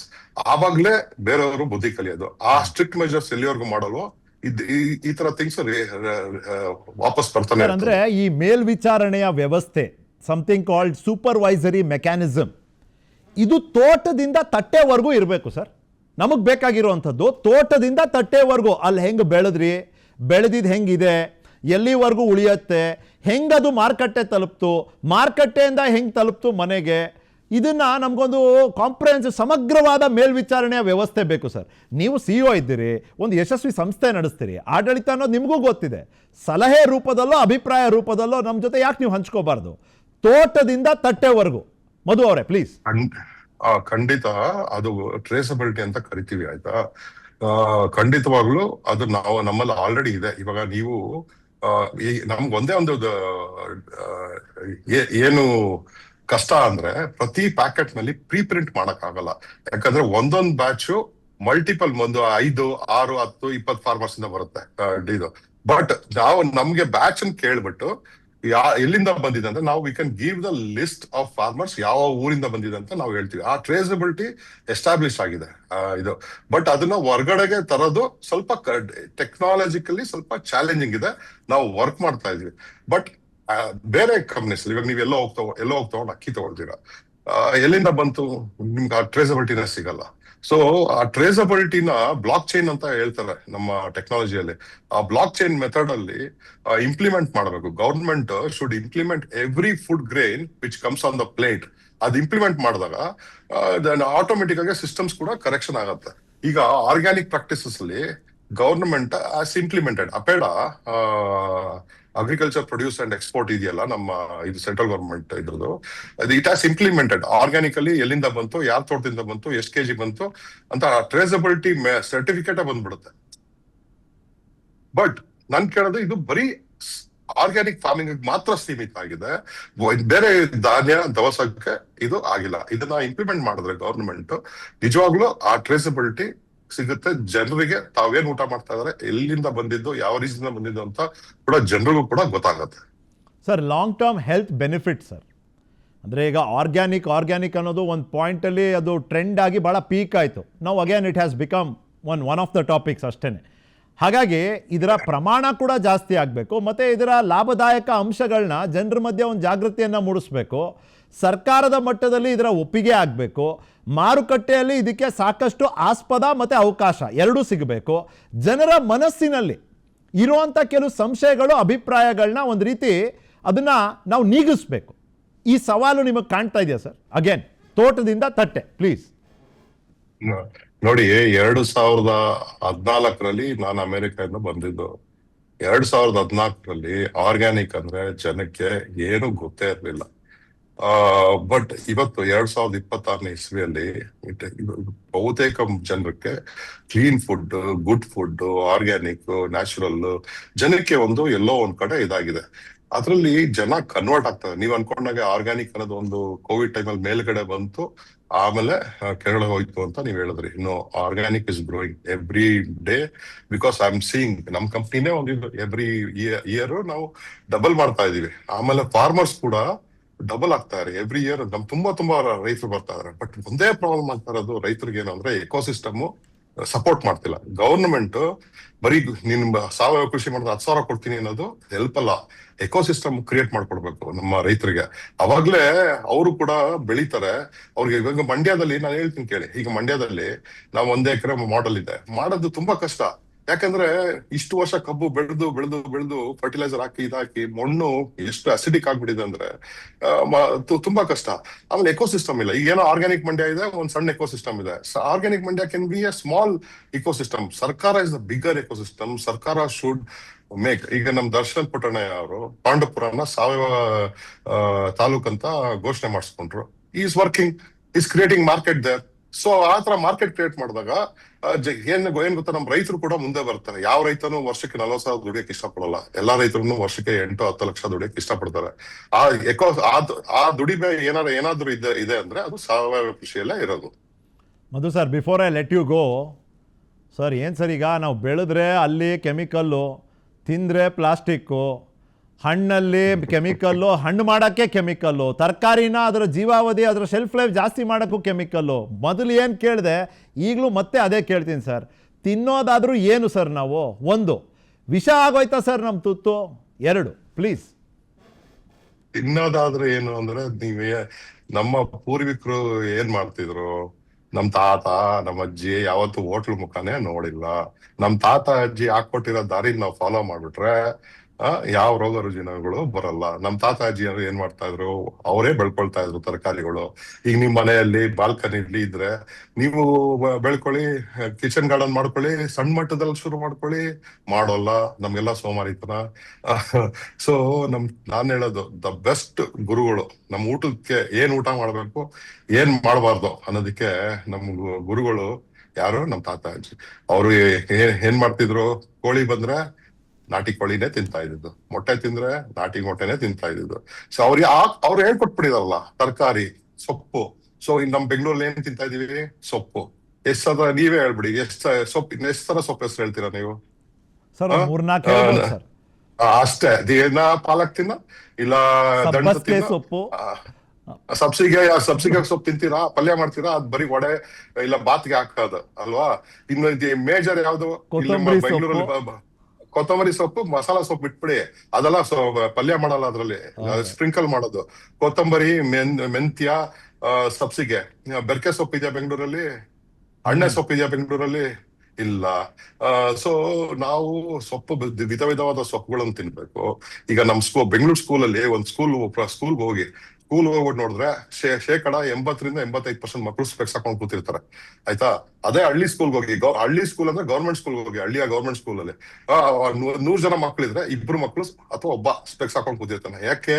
ಅಷ್ಟು ವಿಧ ವಿಧವಾದ ಸೊಪ್ಪನ್ನ ತಿಂತಾರೆ. ಹಂಗೆ ನಾವು ಕೂಡ ಇಲ್ಲಿ ಬೆಂಗಳೂರಲ್ಲಿ ಸಿಗಲ್ಲ, ಬೆಳ್ಕೊಳಕ್ ಟ್ರೈ ಮಾಡ್ಬೇಕು. ಪಾಟ್ಸ್ ಅಲ್ಲಿ ಬೆಳ್ಕೋಬಹುದು, ಮಾಡ್ಕೋಬೇಕು. So best Guru for us ನಮ್ಮ ಅಜ್ಜಿ ತಾತಗಳು ಹೆಂಗ್ ಬದುಕಿದ್ರು ಅವ್ರನ್ನ ನಾವು ಫಾಲೋ ಮಾಡಿದ್ರೆ 100% ನಾವು ಆರೋಗ್ಯ ಇದಾಗುತ್ತೆ. ನಿಮ್ಗೆ 2ಕ್ಕೂ ಆನ್ಸರ್ ಕೊಟ್ಟಿದೀನಿ. ಅವ್ರು ಹೋಟ್ಲ್ಗೆ ಹೋಗ್ತಾ ಇರಲಿಲ್ಲ, ಆದಷ್ಟು ಹೋಟೆಲ್ಗೆ ಹೊರಗಡೆ ಆರ್ಡರ್ ಮಾಡೋದು ಕಮ್ಮಿ ಮಾಡಿ, ಮನೇಲಿ ಕುಕ್ ಮಾಡಿ, ಒಳ್ಳೆ ಸೋರ್ಸ್ ಇಂದ ನೀವು ತರಕಾರಿ ಮತ್ತೆ ಇದನ್ನ ತಗೊಂಬನ್ನಿ. ಕಾಸ್ಟ್ಲಿ ಅಂತ ಅನ್ಬೇಡಿ. ರೈತನೂ ಬದುಕ್ಬೇಕಲ್ವಾ? ನಾವ್ ಹೇಳ್ತೀವಿ, ರೈತನೂ ಒಳ್ಳೆ ರೇಟ್ ಸಿಗ್ಬೇಕಲ್ವಾ? ಸುಮ್ನೆ ಬಾಯಿ ಮಾತಿಗೆ ರೈತನ ಜೈ ಜವಾನ್ ಜೈ ಕಿಸಾನ್ ಅನ್ನೋದಲ್ಲ, ಅವನ್ಗೂ ನಾವು ರೇಟ್ ಕೊಡ್ಬೇಕು. ನೀವ್ ಬೇರೆ ಎಲ್ಲೂ ಚೌಕಾಸಿ ಮಾಡಲ್ಲ, ಇಲ್ಲಿ ಬಂದ್ಬಿಟ್ಟು ರೈತನ ಇದ್ ಮಾಡ್ತೀರಾ. ಸೊ ನಾನು 8-9 ವರ್ಷದಿಂದ ನಾಟ್ ಸೀನ್ ಅ ಡಾಕ್ಟರ್, ಹೋಗೇ ಇಲ್ಲ. ಅದಕ್ಕಿಂತ ಮುಂಚೆ ಒಂದು ಬೆಂಗಳೂರಲ್ಲಿ ಇದ್ದಾಗ 3 ತಿಂಗಳು 4 ತಿಂಗಳಿಗೆ ಬ್ರಾಂಕೈಟಸ್ ಆಗೋದು, ದೆನ್ ಚೆಸ್ಟ್ ಕಂಜೆಷನ್ ಆಗೋದು, ಜ್ವರ ಬರೋದು, ದೆನ್ ಸಿಪ್ರೋಫ್ಲಾಕ್ಸಿನ್ ಇದೆಲ್ಲ ತಗೊಂಡು ಡಾಕ್ಟರ್ ಹತ್ರ ಹೋಗೋದು, ಅವ್ರ ಎಕ್ಸ್ರೇ ಮಾಡಿಸೋದು, ಟೆಸ್ಟ್ ಮಾಡಿಸೋದು, ಟ್ರೀಟ್ಮೆಂಟ್. ಎವ್ರಿ 3 ತಿಂಗಳು 4 ತಿಂಗಳಿಗೆ ಅದು ರೊಟೀನ್. ಎಲ್ರ ಮನೇಲೂ ಈ ಕಾಮನ್ ರೊಟೀನ್. 2-3 ಸಾವಿರ ಖರ್ಚು ಮಾಡ್ತೀರ. ಅದು ಖರ್ಚು ಬರಲ್ವಲ್ಲ? ಒಳ್ಳೆ ಫುಡ್ ಮಾಡಿದ್ರೆ ಖರ್ಚು ಬರಲ್ವಲ್ಲ? Invest your money on food. That is the most important thing. Doctor sir ಹೇಳಿದ್ರು, ಫುಡ್ ಇಂದ ನಮ್ ದೇಹ ಒಂದೇ ಚೆನ್ನಾಗ್ ಆಗೋದಲ್ಲ, ನಮ್ ಮನ್ಸು ಕೂಡ ಚೆನ್ನಾಗುತ್ತೆ. ಮನ್ಸು ಚೆನ್ನಾಗಾದ್ರೆ ಒಳ್ಳೊಳ್ಳೆ ಥಾಟ್ಸ್ ಬರುತ್ತೆ. ಒಳ್ಳೊಳ್ಳೆ ಥಾಟ್ಸ್ ಬಂದ್ರೆ ನಾವು ಇನ್ನೂ ಪ್ರೋಗ್ರೆಸ್ ಆಗ್ತೀವಿ. ಸೊ ಅದನ್ನ ನಾನು ಅರ್ಥ ಮಾಡ್ಕೊಂಡು ಜನರಲ್ಲಿ ಕಳಕಳಿಯ ಮನವಿ ಏನು ಅಂದ್ರೆ, ಒಳ್ಳೆ ಊಟವನ್ನ ಒಳ್ಳೆ ಕಡೆಯಿಂದ ತೆಕ್ಕೊಂಬಂದು ಮಾಡಿ. ಮಧು ಸರ್, ತುಂಬ ಥ್ಯಾಂಕ್ ಯು ನಿಮ್ಮ ಸಮಯಕ್ಕಾಗಿ. I wish you the best. ನೀವು 8 ವರ್ಷದಿಂದ ಡಾಕ್ಟರ್ನ ನೋಡಿಲ್ಲ ಅಂತ ಹೇಳಿದ್ರಿ. ಟಚ್ ವುಡ್, ಅದು ಹಾಗೆ ಉಳಿಲಿ, ನಿಮ್ಮ ಆರೋಗ್ಯ ಚೆನ್ನಾಗಿರಲಿ. ಡಾಕ್ಟ್ರು ಹೇಳ್ದಂಗೆ ಆರೋಗ್ಯ ಮತ್ತು ಆಲೋಚನೆ, ಆಹಾರ, ಇದು ಮೂರೂ ಒಂದ್ರ ಜೊತೆ ಒಂದು ಹೇಗೆ ಕನೆಕ್ಟೆಡ್ ಇದೆ ಅಂತ ಮತ್ತೊಮ್ಮೆ ಹೇಳೋದು, ತೋಟದಿಂದ ತಟ್ಟೆವರೆಗೂ ಒಂದು ವಿಶ್ವಾಸಾರ್ಹ ಮೇಲ್ವಿಚಾರಣೆಯ ವ್ಯವಸ್ಥೆ ಬೇಕು. ಹೋಟೆಲ್ಗಳಲ್ಲಿ ಈಗಾಗಲೇ ಮಧು ಅವರು ಮತ್ತು ಡಾಕ್ಟರ್ CN ಮಂಜುನಾಥ್ ಅವರು ಹೇಳಿದಾಗೆ ಆ ಕಿಚನ್ನಲ್ಲಿ ನಡೀತಿರೋ ಅಂಥ ಎಲ್ಲ ಚಟುವಟಿಕೆಗಳ ನೇರ ಪ್ರದರ್ಶನವನ್ನು ತಿನ್ನೋ ಅಂಥ ಜಾಗದಲ್ಲಿ TV ಸ್ಕ್ರೀನ್ ಇಡೋದ್ರ ಮೂಲಕ ಮಾಡಬೇಕು. ಯಾರು PNS ವಿಸ್ತಾರ ರೆಗ್ಯುಲರ್ ವೀಕ್ಷಕರಿದ್ದೀರಿ, ನೀವು ನೋಡಿರ್ತೀರಿ, ಕೆಲವೇ ದಿನಗಳ ಹಿಂದೆ UT ಖಾದರ್ ಅವರು ಇದನ್ನು ಮಾಡಿಸ್ತೇನೆ, ನಿಯಮವಾಗಿ ಇದನ್ನು ತರ್ತೇನೆ ಅಂತ ಟು ದ ಪಾಯಿಂಟ್ ಕಾರ್ಯಕ್ರಮದಲ್ಲೇ ಘೋಷಣೆಯನ್ನು ಕೂಡ ಮಾಡಿದ್ದಾರೆ.